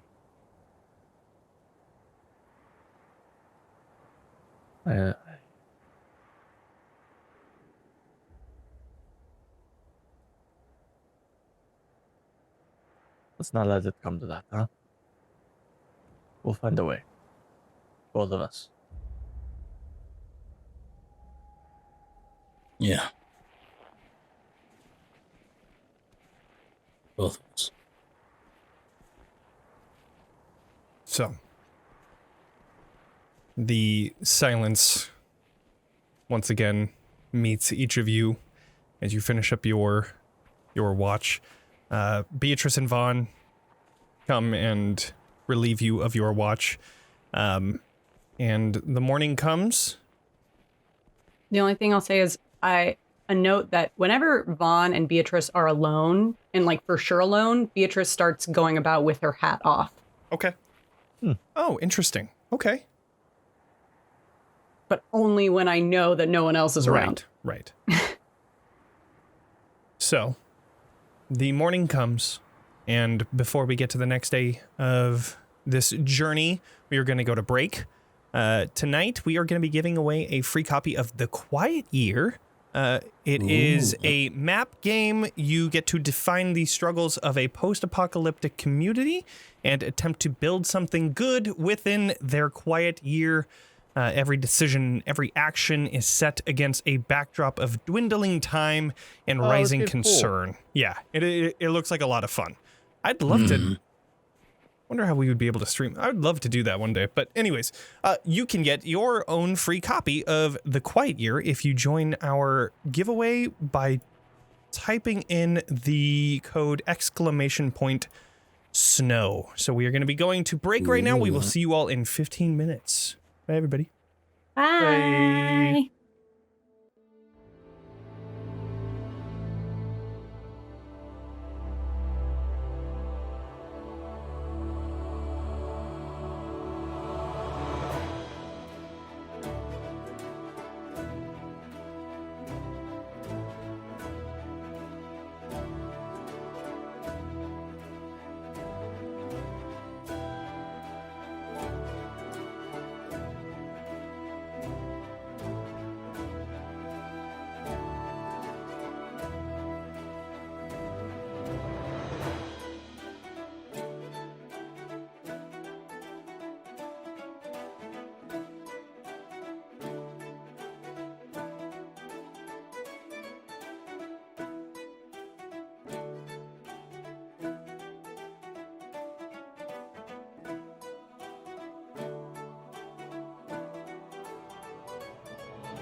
Welcome back, everyone. We are going to check out the giveaway. Oh, nobody wanted it. Okay, that's fine. Nobody no worries. wanted More for me. No Such a worries cool at game. all. Yeah. Somebody will get it sometime. One Okay. day. So, we begin the day. You continue your travels. The road becomes increasingly colder. This is the time that you start putting on your cold weather gear. Your thick fur coats, your snow boots, your, what are they called? The ones with it looks like tennis rackets that you put on your shoes, snowshoes, I think that's what they're called. Yeah. You start putting on your winter gear. You have hiking poles that you use in order to get through. The wagon has increasingly more difficult of a time to get through this, but luckily the snow here is still relatively light, so it's able to get through relatively quickly, and because of the 3 horses that are pulling it, it doesn't seem to slow it down too much. Though it does kind of like teeter every once in a while. You all continue your travel up the Tsolenka Pass. Is there anything you would like to do during this time, or would you like to just get to the long rest? Just working on the leg. Okay. You continue working on the leg. Anyone else? Making sure the ride is smooth, keeping a lookout on, and make sure we're not attacked Okay. by anything other than just walking. Sure. Cool. The night comes, you set up camp. This road is now pretty small. You leave the cart on one side or the other of the road and create camp on the other side of it, blocking the path so that anything that tries to sneak up on you has to go around the cart, and hopefully you're able to see them. And you can take cover as well. Setting up camp is similar to as per usual, though now the campfire becomes increasingly more important. The warmth of the fire is helping the chilling winds that just cover everything here. It is becoming a little bit more difficult to see as the fog and snowy winds become increasingly more powerful. But is there anything you would like to do during the nighttime? I know, Beatrice, you would probably like to contact your contact. Yep. Just continuing on that same thread. I'd also ask, like, in addition to, like, the general, like, prompting Right. about stirring shit up at the castle, I also would ask, like, if Strahd has returned. Okay.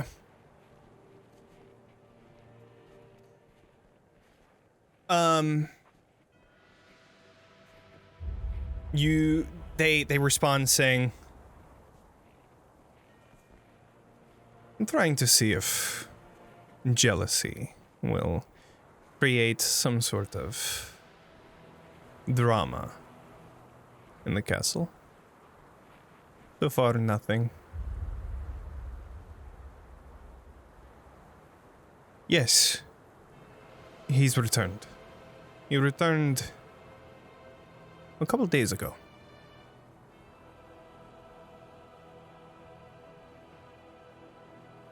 That's it. Sure.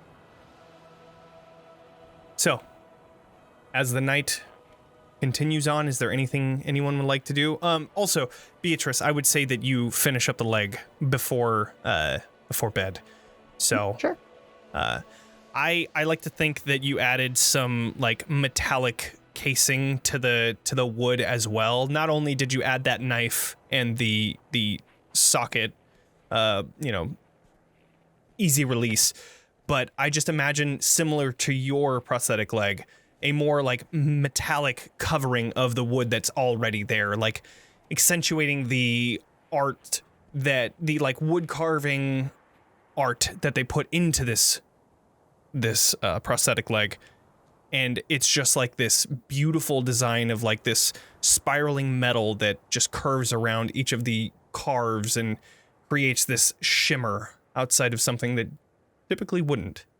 Right. It's kind of like banding on a barrel, except that it like Yes. is more form fit to the curvature of like a natural human leg. That's what I was thinking. Yeah. Yeah. She, puts it on and says, "Oh, this is very helpful." Yeah. But before I hand it to her, as I'm like showing it and like saying what I've worked on, I'm like, as she's about to restore it, I say pretty please. You're really going to make me ask for my leg back. I would never. I just expect a little bit of courtesy for somebody who just did such an... Do Or are you persuasion that- check. Ooh. Ooh. I say, Fun. the last thing I would say is like, or are you so controlled by your distaste of courtesy you would deprive yourself of your own leg? I'll go ahead and make my persuasion check. An 18. 18. She just...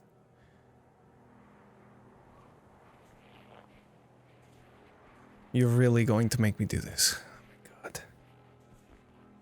If you don't appreciate it, you don't have to say a Pretty thing. please, Beatrice, would you Oh, there's no need to please beg, allow my me to dear. have my leg back? And she just grabs it. Like, as you like barely put it forward, she grabs it and says, Jesus Christ. Did Arxes and I Whoever hear that that? is. Oh, yeah, you guys would definitely have seen that happen. Yeah. Yeah. Okay. Arxes And it's like, giggles for sure. I demonstrate like how the quick release works and like the trigger for the foot. I've essentially like, I think it would be like a flex pattern where it's like if you flex your foot twice, it brings out the blade. So it's not like a Oh, yeah, that's cool. Yeah. She just like, Yeah. and then you see almost, I picture like a butterfly knife kind of situation where Yeah. she can like, and go back and forth between the boot, and then she flexes twice and goes right back into the bottom of the boot. That is the fucking coolest thing ever. Like, she can kick someone and then flip it and then go back and like heal Yeah. someone. Oh god, that's so fucking cool. As she's like kind of looking at it. You ready? Thank you. incline my head. Anytime. I don't like saying it, but I feel that it is necessary because this is fucking sweet. Can't wait to use it. I can't wait to see it in action. All right. And she just like brushes herself off and goes back to whatever she was doing. Besides that, watches are had. The night continues on until the morning comes. You continue your travel. And this is when the biting cold starts to kick in. Had you not had any cold weather gear or hiking gear, things would have gone very bad for you. The blizzard that happens towards the top of these peaks is pushing the cart almost over. You, Arxes, have to stand on the side just next to Vaughn, and Zack is putting on a jacket. I love it. You have to stand on the side of the wagon in order to make sure that it doesn't fall over. So on either side, you on one, Vaughn on the other, you make sure that the wagon continues on, and a scarf. I love it. But thanks to the cold weather gear, no constitution checks are needed to be had. Can I take one? It's not a described use of magical tinkering, but could I take my magical tinkering and make like my gloves warm? Like I want just like warm enough to keep my fingers. Yeah, Just like, yeah. You just have hand warmers? Yeah, Yeah. totally. I feel like that's totally like, what's the word? Innocent, not innocent, but like, yeah. If you can make like a smell or a sound, you can make it a little warm. Yeah. There's no... It's not enough to like discount the cold. It's just like... Right. Or Some like... comfort. Or like light a fire or anything like that. It's Yeah. not enough Not for that, but it's it's enough not to where like your effective. hands are warmer for sure. Yeah, I would say that it discounts the cold enough to where it's like your hands are comfortable.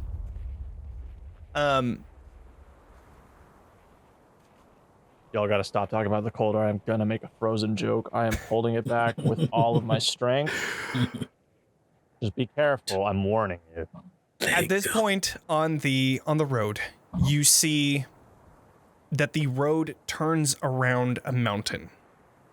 And it is like very far. I would say someone go ahead and do a perception check. I'll do it. Yeah, you should do it. Cool. I probably shouldn't, but I will. Have a 3? I would say with advantage because everybody's looking. Oh, we're all here. Oh, fun. That makes it better. Oh, 20. Nice. Hell yeah. Dirty 20. And a 19 too. That's fun. So through the fog and the mist and the cold air, you see the silhouettes of a giant mountain range that you are continuing up. But on the side of one of the furthest mountains to the right, you see this silhouette of a structure, a built structure. And it seems like at the very edge, and you can definitely tell that the road leads there. It's pretty close, not too far away. It's definitely in sight. You'd probably get there the next day, for sure. But you bed down, you finish the night's rest, and continue on. Beatrice, what is the message that you are trying to send to your contact? Also, other than that, I would have switched to potion making. I would have switched back to working on potions today. But okay. I would say, what did they say yesterday? We were talking about it being interesting that he's back, and that he was trying to start something, but with them. Yeah, we're not. Nothing has taken hold just yet. Yeah.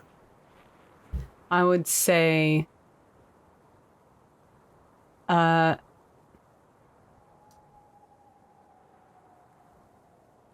wish I was there to see it, but it sounds. You really should. At least entertain yourself somewhat with all this mess. I mean,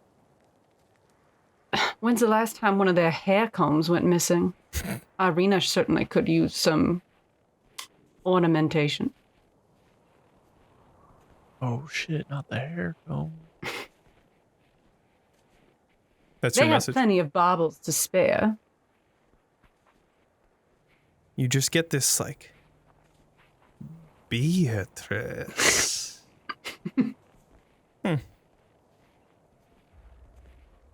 Hair comb. Sounds good to me. Should be interesting.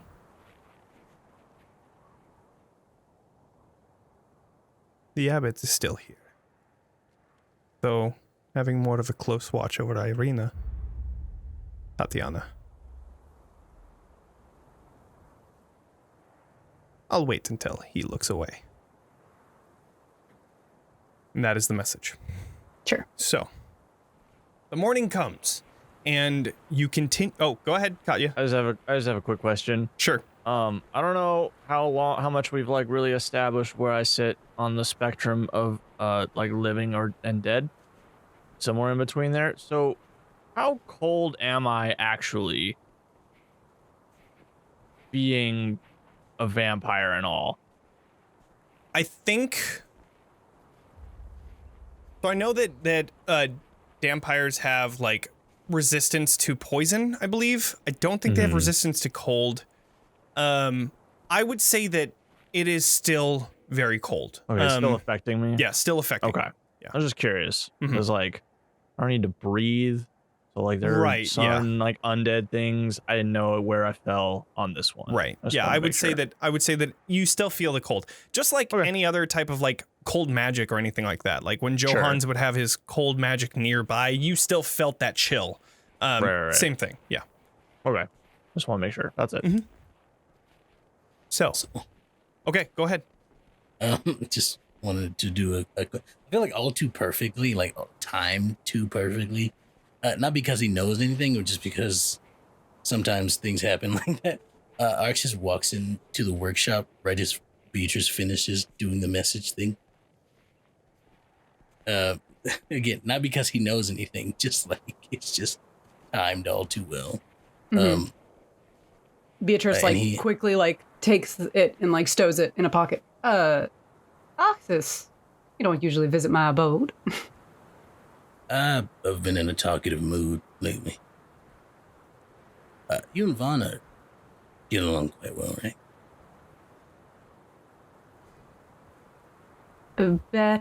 Better than we had been, and since before the chat we had.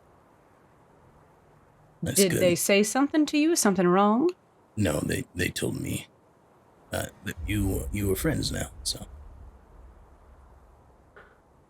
Well, do you have a problem with that? No.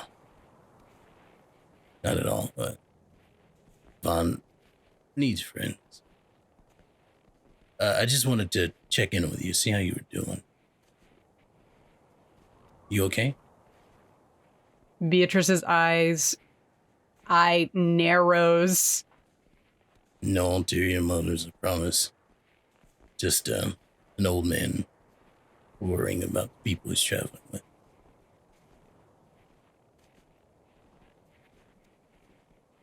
I'd say that I am actually having a good run of days recently. That's good. How about yourself? I guess as well as I can be, given everything.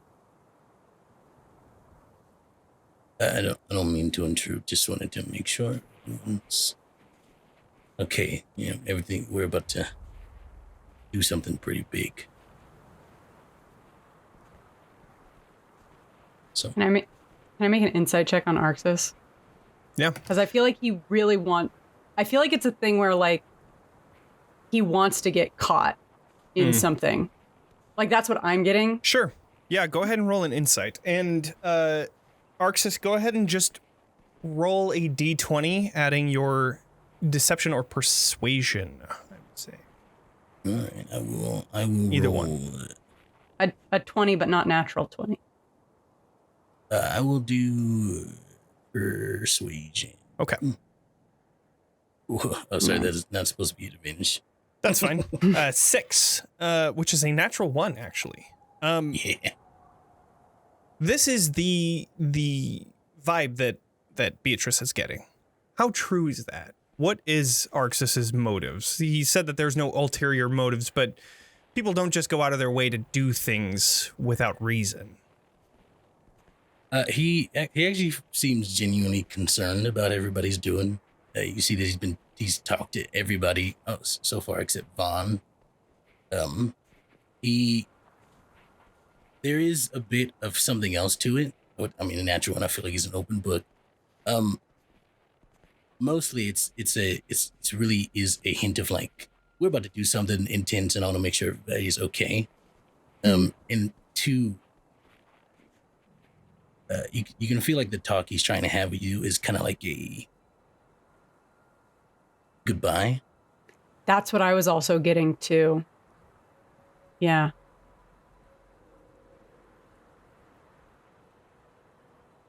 I don't know too much about this temple, frankly. Everyone else seems to know more about it than me. And I get the impression that you know quite a bit about what we're about to experience. If you do have any knowledge, wouldn't it behoove you to share that with the group so that we can all be as prepared as possible?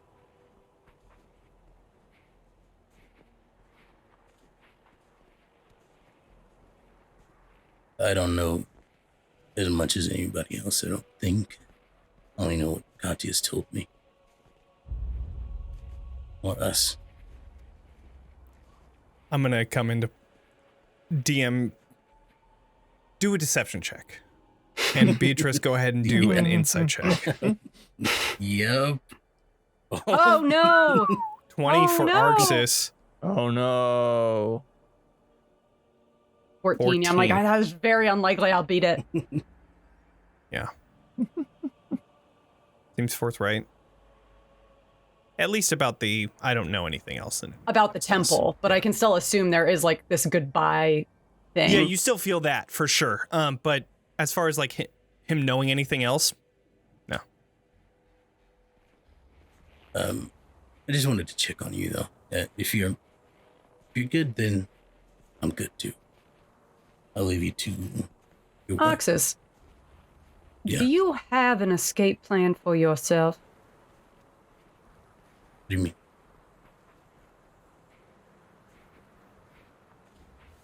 You are not a fool. Of the many things you are not an idiot, Arxes. You know you've been playing with forces that are very dangerous, and I'm sure you've started to catch on that everyone else is starting to make escape plans for if what happens with you is getting out of hand. Do you have a plan for handling that yourself? Yeah. To you all. I'm not gonna lie to you. I don't know what's gonna happen to me. As I peer deeper into the abyss, it stares back. The stare it gives is cold, dark, but at the same time, it feels right. But if there's a chance at all that we take him down, I can't do it. It's just me. Tried it before. Didn't work. Didn't work 5 times over. As I watched my friends and family fall at my sword. So my escape plan is that he dies.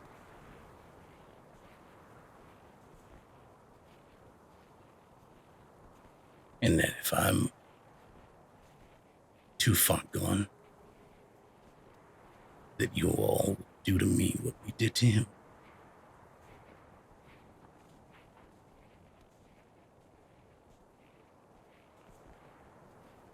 I'm not in the way of making promises, but I pledge that I will make sure you do not go on to create the same sort of circumstance again over. I will feel, everyone else may be very sentimental, but that can get in the way of some efficiencies. If you must be ended, I promise I will. Thank so you. that no one else has to.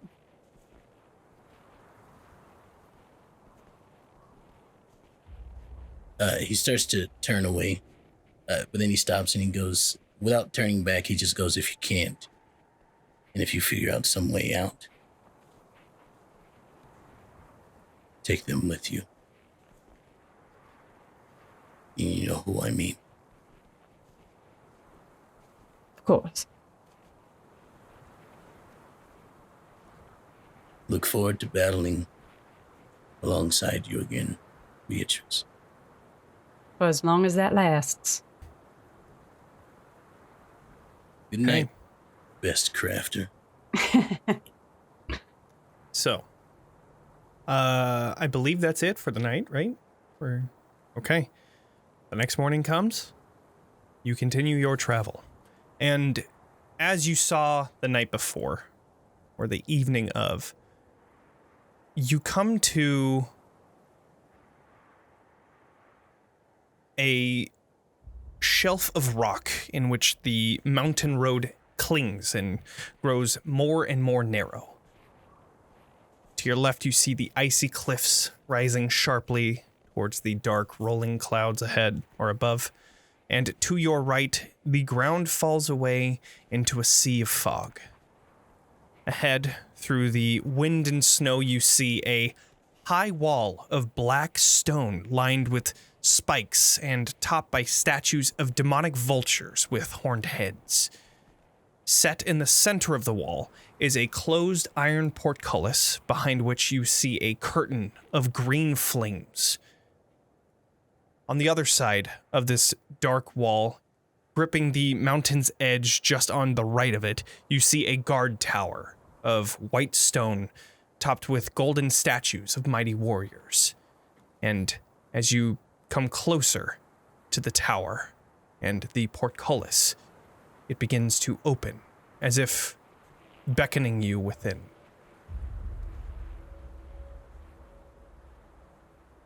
What would you all like to do?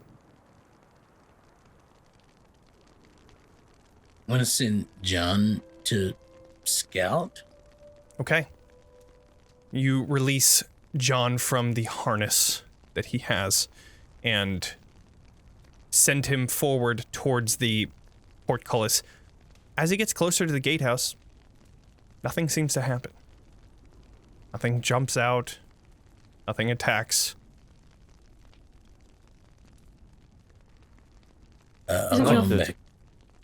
Isn't your friend supposed to be meeting us here? This was the... Was it? Yeah, it would be here, right? I think he said The bridge on is just the beyond. bridge. Yeah. He did say, do not try to circumvent the portcullis. One of the benefits of adding such a person to your travel and becoming a scout. Already paying off. Yep. But yes, you see an open gateway, though a wall of flame just in front. Can I, like... This is such a stupid thing to do, but I'm just gonna, like... put my hand in the fire, like, slowly It and, burns. like, try to... Yeah, Okay. like you don't even real. need to put your hand Yeah, no, I'm into gonna, it. Like test as it you're and see getting if it's closer, Some kind of you can stupid magic feel fire. the heat. Okay. And it's actually This kind is of real. welcoming because of all of the cold that's true. around you. Fire. But yes, you can definitely tell this is fire, and Okay. it This is isn't dangerous. like a fake illusion thing. Correct. Okay. Sure. Could I ritual cast detect magic over the course of 11 Sure. minutes? Yeah, you stay. Or if we're in a rush, I can cast it faster. I don't... I think I we mean, should we be have to- careful and we have to try wait and- for what's his name, Casimir. Anyways, Got it. So I begin slowly casting detect magic Cool. to see if I can detect the presence of magic within 30 feet of me. You can sense Yes. magic. this is definitely evocation magic. It is not illusion. It Do I see a looks like trigger anywhere? itself is like where the magic is coming from. Like just it's as if like, well, I guess I would say probably the walls surrounding it are like the walls of the tower are the ones that are creating this wall of fire. So you can tell that like the wall itself is enchanted to create this, and yes, definitely evocation magic coming from it. Got it. Arxes will also walk up and like try to put a hand through. If it's too hot, if it's too hot for him, as he gets closer, he won't like go through it. But if he doesn't, You definitely feel get like closer too much heat. than Katya. Katya kind of has to like, okay, yeah, that burns. It's real. Yeah. Arxes, this is like a welcoming warmth. More so than the others. You place your hand into the fire. Not completely, but like the edges of the fire where it's not as scalding hot as the center. And the flames wrap around your hand as they connect up your arm. They almost like a channel push out towards your hand, changing from green to the black flames that you are so accustomed to. And you almost lose yourself looking at them and, you know, pull your hand away just before it becomes too hot.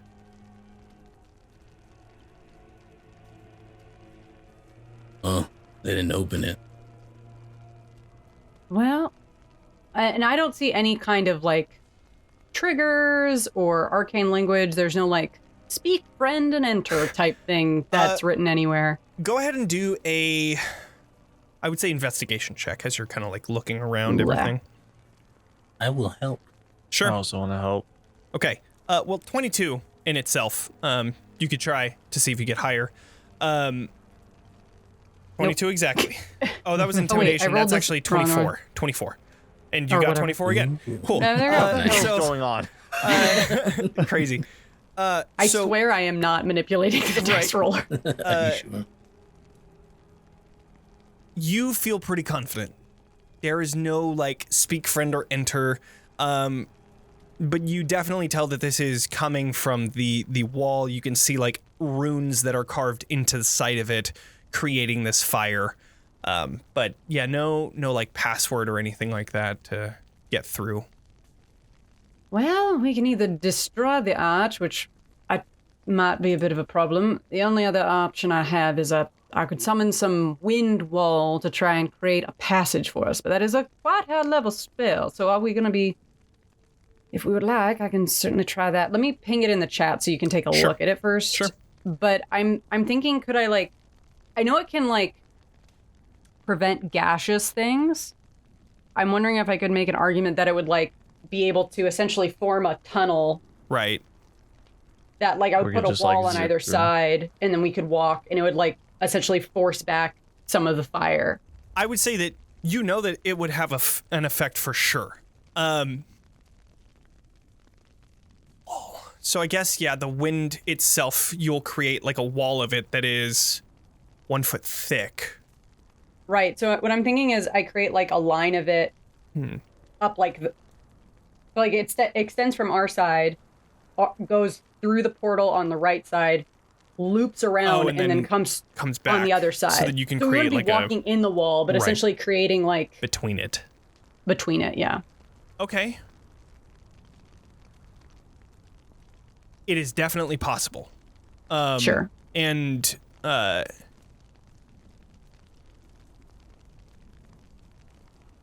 it is definitely possible to do that. You're not entirely sure how effective it would be, but it's better than not having anything, for sure. Sure. I can do that if you think it's worth the it is a hefty enchantment, but I could certainly do it. Or a hefty evocation, but... Let's try some simpler solutions first. Oh, before we resort to using your resources. And I go and I, like, grab a big, like, shield full of snow and I dump it on the fire. The fire is hot enough to where it almost evaporates immediately. Evaporates. Yes. That's... Yeah, I didn't think that was going to work. Like the fires of Avernus. Whoa. Do the runes say anything? I have eyes of the rune keeper, so I can read all writing. So, like, is there, like... Interesting. Once Beatrice points it out, you can definitely tell that they are, like, fire type runes, that it's magic riffraff of just, like, fire. Are they similar at all to the runes I use on my equipment? Similar, but not, like, exact copies. Okay. Your runes are magical in nature, and they are very similar in that sense. Right. I mean, like, is it like a similar shape or like rune language to the ones that I carve into? You don't have any, like, fire type things, right? I know the radiant I guess it's shackles are radiant, radiant. Right. I would They say meant to be. they are similar, but not exact. The Okay. shaping is more angular, just Sure. like yours are, but outside of that, there's no, like, copy of another rune that you do. Yeah.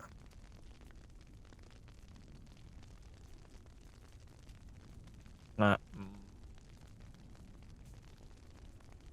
try and like break one of the runes with the halberd, just kind of like stab it to like disrupt the carving. So the way that I imagine it, this fire is about like 5 feet thick, and the runes are in the middle of it. So in order to hit it, I guess with a halberd it would be a little easier, but Right. your hands are going to be very close to the fire, so you will be taking some fire damage. You could give it a shot, but go ahead and do an Arcana check. Oh, my specialty. Ooh. 11. You know that magic items are very difficult to destroy, Right. if impossible. Mhm. So that is something to keep in mind. If this is magical, is it even able to be broken? I mean, sure, you can destroy the tower, Right. but like, how much of that are you going to have to do in order to actually have any effect on this, you know? My thought was just like, if I change what the rune says, then rune no work anymore. Sure, you can definitely know. give it a shot. And if you want to, you can take a strike. Okay. I walk up and I go to strike, Okay. and then it gets really, really hot, and I go, Arxes, do you want to try? And I like hold out the halberd. I'm like, do you want Sure. to try disrupting the rune for me? Yeah, sure. Okay. And I will do it. Sure. With the halberd, you're definitely a little further back, so you get a bit of a bonus on this. But as you attack, go ahead and do an attack roll with just like your regular greatsword. Just make it easy. That's a natural fucking 20. Jesus Christ. Nice. We hit. You definitely hit. I'm a This is one of genius. those instances where it's like you hit so well, does it get stuck? But no, because it's a natural 20, so you always get something good out of it. I wouldn't like have you get it stuck. I will say this. You carve into the stone, and the runes seem to break. One of the runes breaks away, and it doesn't seem like the runes are the thing that are providing the magic as much as it has instilled this enchantment into the wall. You have broken some runes away. It hasn't changed. And with a natural 20, I will give you advantage on this deck save as you're slashing into the fire. Awesome. Ooh, man. Advantage on a deck save. Great times, great times. That Oh my fucking God. natural 20 again. What the fuck? Unbelievable. Okay. Well, you would have I am taken the king. half of 17, but I would even say with a natural 20 again, since it's 2 in a row. Let's fucking go. Only what, time it'll half happen of for that- me. Half of that would have been 8. I'll say that you take 4. You half it again. You only take 4 damage. I will wait, no, use lay half. on hands. Oh, you would automatically have that half because it's fire damage as well. So, Yeah. fuck it. You take no damage. We'll just say that. As you swing through, there we go. As you swing through, all of the fire that comes around you almost seems to erupt in that black flame, shielding you for just that one moment. Similar to what happened before, it doesn't give you a sense of like, I could just walk through it, but it definitely gives you a sense that through your action and trying to break this rune, it was a momentary shield giving you that chance to attack the runes, and you pull it back away, and you are unscathed. I hand it back. I don't think that's going to do anything. Absolutely ridiculous. Hello? Where's the shot? Hello? And I'm like gonna call up to the tower. Does it look like there's people in there? Like, are there windows? Is there a door? The tower itself is on the other side of this gatehouse. There are windows, and it doesn't seem like... Do a perception check, I'd say. 4. You can't see anything. inside of it, the wind and the fire that's here, and it's like an awkward kind of like you have to turn around in that situation to see, like you have to look around this portcullis gatehouse in order to see the guard tower. This gatehouse has no like top to it, other like where like battlements, I mean, you do see like statues on the top of it, but other than that, it just seems like an ornate top to this gatehouse. The guard tower doesn't seem to be inhabited, from what you can tell. You're not entirely sure. Does Vaughn's finger allow them to see what is in proximity of it? I forget how it works, or is it just the telepathic link? I think they're able to see through it. Yeah. That's Or what they at were going to least do when we hear were trying to through cross it? the river. Right. When we were trying to cross the river, they were like, I can put my finger on Y, and Y could fly us across. Got it. Okay. Yeah. Can we Yes. give... If you are within 10 miles of the token, you can enter a trance as an action. It lasts for 1 minute, but ends early if you decide to. And you can see and hear from the token as if you were located where it is. Got it. Almost like it functions similarly to a Find Familiar. Just within 10 miles. That's out of range for that. Okay, can I request a bit of Vaughn to hand to Cosette? Hands for over. Cosette to then fly up to the tower. Sure. Okay, and then Vaughn is able to look through this finger, almost like a janky casting of Arcane Eye. Yep. So good. I love it so much. That's amazing. So Eye opens up the finger. And for a minute, Vaughn is able to look through this finger, and as Vaughn looks through, they begin to see a vacant tower. There isn't anything in here. There is just empty, broken debris. There at the very bottom of it, there's like a shattered hearth, stairway that leads up to a second floor, and then a ladder that leads up to a trapdoor, which you are able to fly out of and come to the top of, and you see these statues are of just warriors looking out, almost like they're guarding the top of the tower.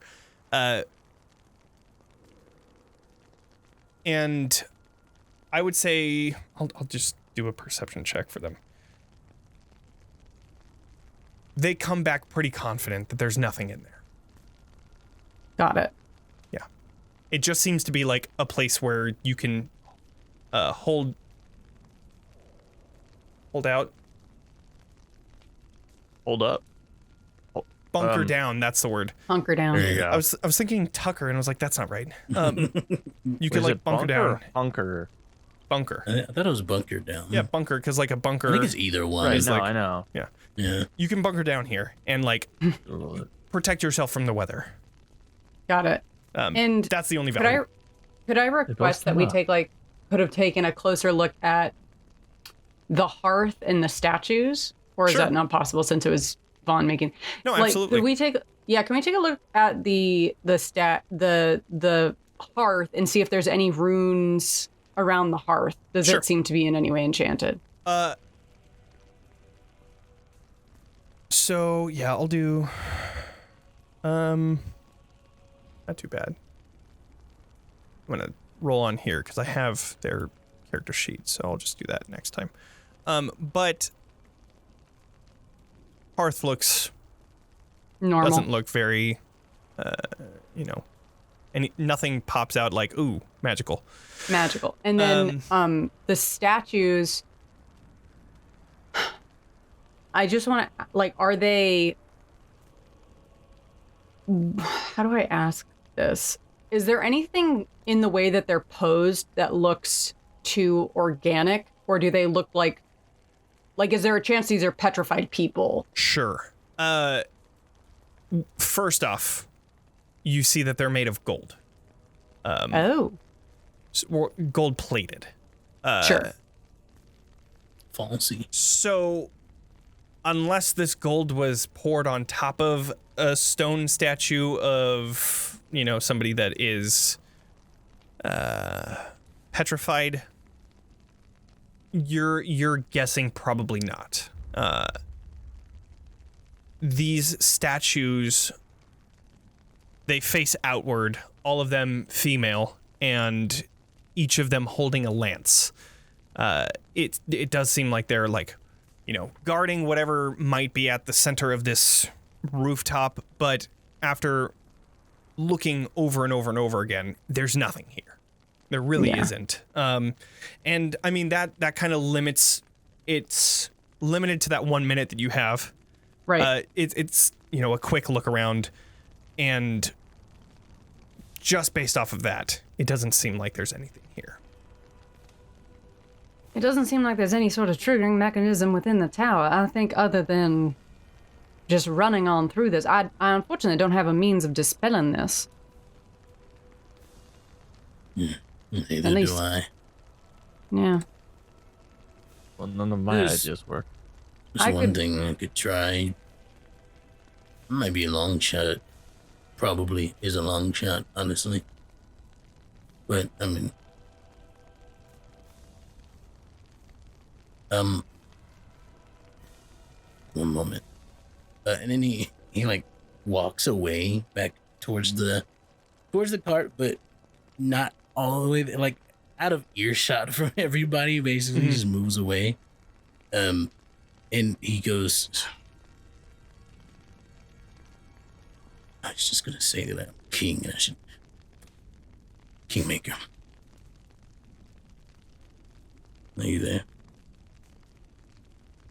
You feel the presence, though no words are spoken. Not talking to me. That's fine. Is there a way to get past this? Or a hint, something?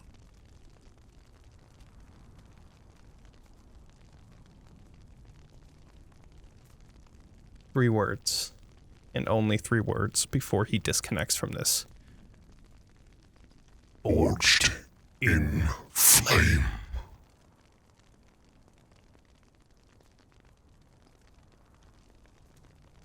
God. Arxes turns and he walks back and he's very like stoic in his movements. And as he's walking, he holds a hand out. Sword appears in his hand. From nowhere, and he tries to slice through the flames. Okay. With the sword. For this, I would like you to do we're gonna see your connection to the Kingmaker and whether he is going to help or not. I would like you to do a religion check. With advantage. I would even give you. I am proficient in these. Perfect. That's a 9.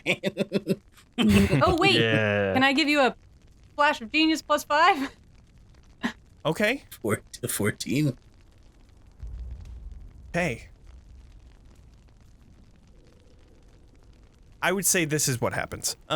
So you cast down your sword into the flame. You see this flame almost consumes you. And I would say, Beatrice, you are the one that spots this then. With your aid of the flash of genius, you are able to see this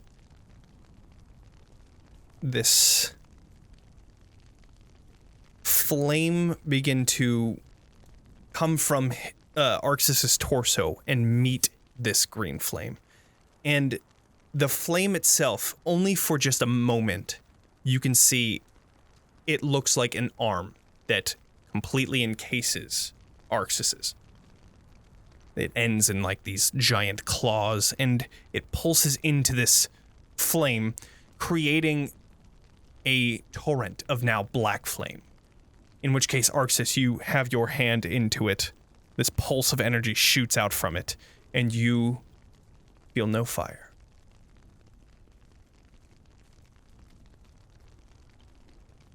I will. Do I get the feeling that this might hurt anybody else if they touch me? One way to find out. All right, everybody, I'm gonna need you to trust me on this. Something else looks terrible, but hold on to me. Okay. Who's going first? I guess. Okay.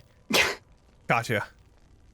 You come closer to this wall of fire, and it is hot. Almost hotter than before.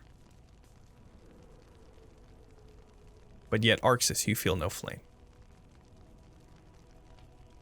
Arxes, I don't know about this.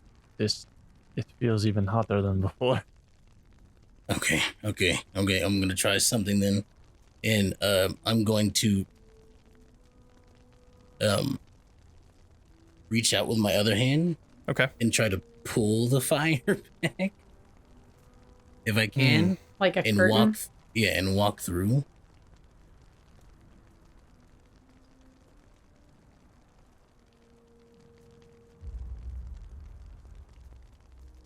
I would say with the initial religion check, trying to control the flame is out of your grasp.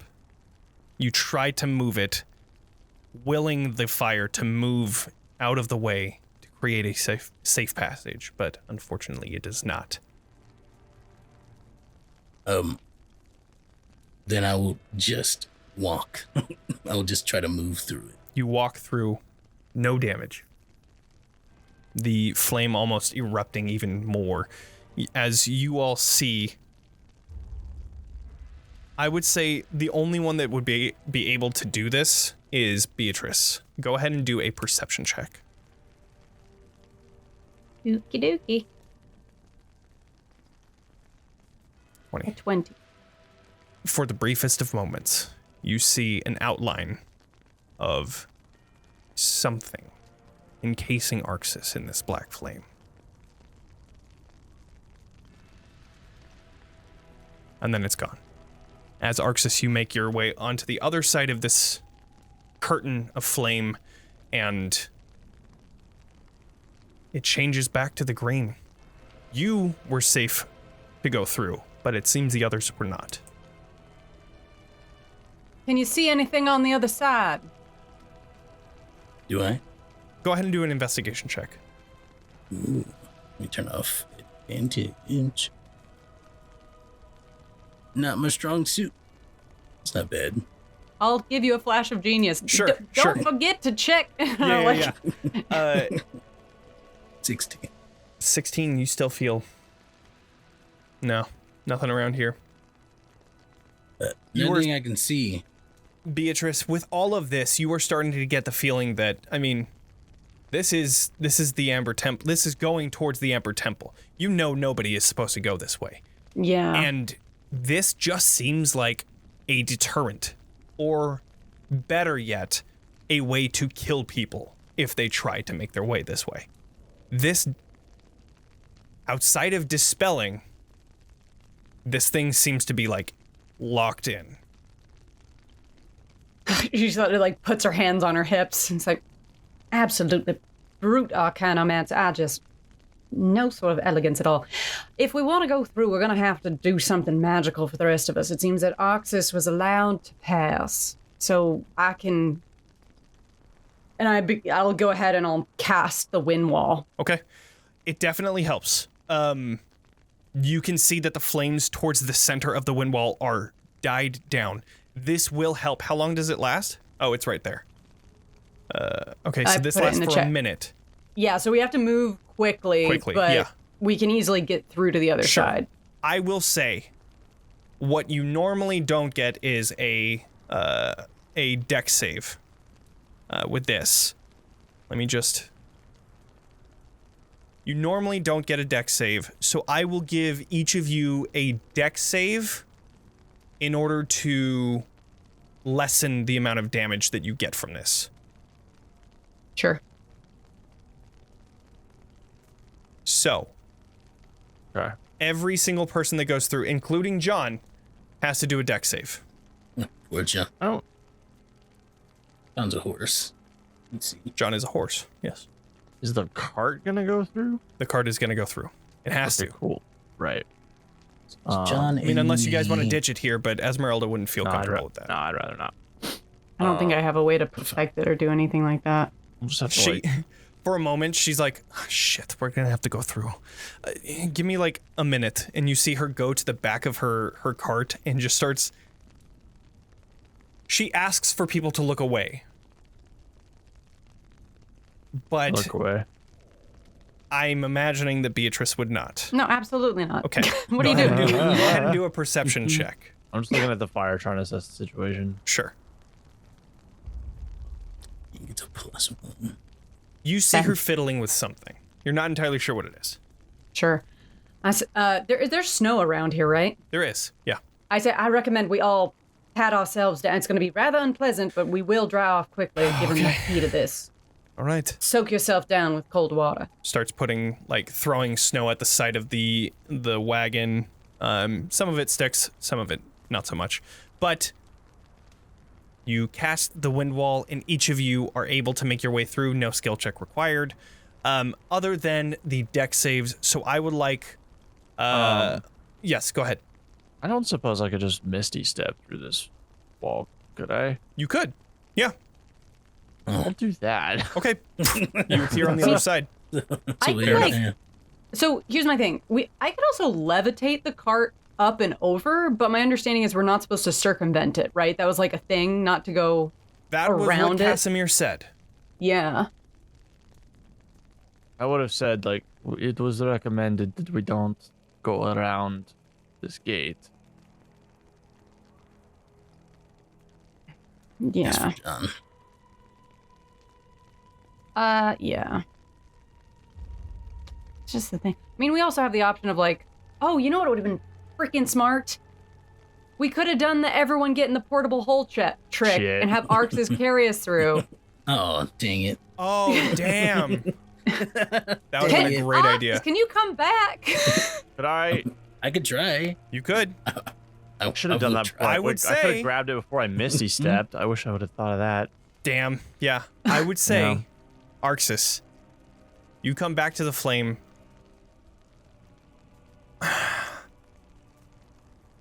I don't know if I want to do another religion check because, I mean, in the end, there's really no point for the Kingmaker to help you at this point. You are now just... Yeah, I'm just trying to help my friends. And, yeah. Arxes at this will point- try to get closer to it, but you know. Esmeralda It's a on the cart just says, well, at this point, why we just get in the portable hole on top and I'll just Oh, well. drive my cart through. Yeah, I'll That jump in way. there. I don't think Vaughn has. I mean, regardless, you're going to have to get through with a cart. So your wind wall can either aid that or not. It is up to you if you want to end up casting that. Yeah, I'll still do that if we're Okay. gonna have to get the cart through. Okay. So then she collapses the portable hole. You and Vaughn are within, and she just goes right through. I will give her a dex check. Is there anything I can do on the other side to try and help? I mean, outside of the stuff that you could have done on the other side, it's pretty much the same thing. I mean, the flame just continues on. The only one that could have done anything would have been probably Arxes, but I mean, Right. he's, he was only able to go through himself, and it seemed like it aggravated the fire. So, okay, here is the dex save for Esmeralda. That is a 2. Which rough. Leaving you, Esmeralda. But good thing she is beefy. You're somehow there within 10 feet of Holy me. You get a shit. +5. Her dex is plus 14. All right, Oh, so nice. a 2 Esmeralda's so busted. equals 16. 16, which means that is a pass. Incredible. Amazing. So, wow. All right. Wow, I rolled. Oh no, that actually was pretty good. Right? Yeah. Okay. And then average. I will do a and John takes the full John got 27. a 14. Cool. Pete. Yeah. The DC was indeed 16, so. John, I believe, is well, I don't know how well it works, but John is a infernal spirit technically, so I don't know if that translates. Sure. I would well, it doesn't say anything about it, so you know what? Doesn't. John is turning into a nightmare. I will check to make sure, because I think Bocephalus is immune to fire. I would imagine, yeah, damage immunity is fire. I will say that John doesn't take any damage because he's turning more and more into a nightmare. The cart definitely takes a brunt of that damage. I rolled a 5. And unfortunately, it doesn't have a plus 12. The cart definitely takes a lot of damage, and as it drives through, she quickly stops and begins throwing snow onto the side of it, trying to, lessen the damage that happens. I would try to help put out any fires. Same. Outside of that, she got through pretty unscathed, and she opens up the portable hole after throwing some of the fire out. I would say let's see.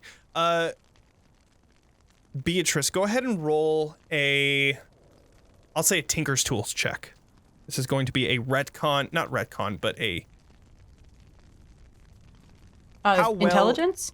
Yes. How well built is this platform that you had created? Yeah. 17. Which beats the DC. It beats the DC of 16. So I would say that it is damaged, but it is not broken. She is able to put it on the top. You're able to get out unscathed. And the damage to the cart is, I wouldn't say minimal, but it is definitely fixable. Sure. So well, we have to wait for that Cassian or whatever his name was, so I can work on repairing this evening. Okay, so then are we going to stay here? And you see, as you pass this gatehouse, the guard tower to the right, you've already checked. Most of it, at least. Or, well, all of it, but through a arcane eye. Down the road, you see the silhouette through the mist and fog of a large bridge that spans a chasm. It is ahead of you. Chasm here? Oh my god. You see There's a the bridge ahead. here? A Casimir, yes, there is indeed a Casimir here. Right here? Chasm here? Yeah. So, you see the bridge ahead. Do you want to stay in this guardhouse, or would you like to go to the bridge?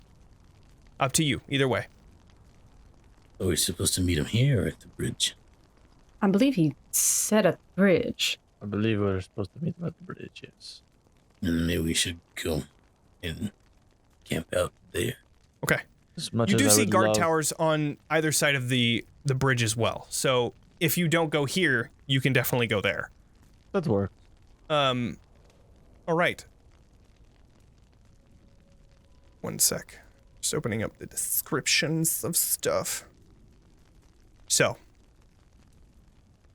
this snowy path comes to a gorge that is spanned by this stone bridge. At the end of the bridge, you see a 30-foot tall, 30 feet wide stone arch. Atop each one, you see are statues of armored knights on horseback with lances charging towards one another. And just past the arch, you see the bridge's low walls enclosing parts of it, while others have long fallen away. The bridge seems mostly intact. Intact enough to see a black-cloaked rider on a charcoal-colored horse, guarding the middle of the bridge. You immediately recognize this person to be Strahd. Again, I just thought he was at home. Contrasted against the white-painted scenery, you see the horse's bright mane and eyes, as Bocephalus stands at the center of this bridge, Strahd riding atop of her. Him. Them. Through the blustery winds rushing through this open gorge below, you hear his booming voice. As your count, I command you to turn around. Should you walk away, you may leave with your lives. And if you refuse, you will fall to your death in the waters below. I really shouldn't be surprised anymore. However, that is where we are going to end tonight, as you see Strahd on this bridge, just waiting for each of you to be there. How fast did he get here? So, That was fast. Flying horse. with that, yeah, we're gonna end tonight's session. And luckily, next week, Becca will be joining us, so that's gonna be good. I'm excited for that. But yes, thank you everyone for joining us tonight. Please consider subscribing or following to our channel. And if you're watching the recording of the episode, thank you so much. Make sure to like, subscribe on YouTube and podcast. Please leave a review or just hit 5 stars, and that will help us get the algorithm going. We are almost at 13,000 listens, which is awesome. Yeah, and make sure to follow us on our social medias at TalkingXP and all that stuff. And make sure to join us Thursday for a Map Maven stream where Ellen is going to be able to, or is going to be hanging out with everybody and making some cool maps. Let us know what you're doing this week. We're going to be doing lucky. I'm starting to do little themes of the week. This week is going to be lucky draws day. So I'm going to be making a completely randomized map using like a random shape generator and some stuff to make something really random and just hang out and have fun. If you're interested, I describe it as Bob Ross meets RPG map making. I love it. The joy of map making, if you will. Cool. Well, join us Thursday. Usually 4 or 4:30. 4:30. Cool. Join us then. And yeah, thank you all so much for joining us. Make sure to level up, and we'll see you all on Thursday. And then next week Thursday. for more Ravenloft. Bye. Bye, everybody. Bye.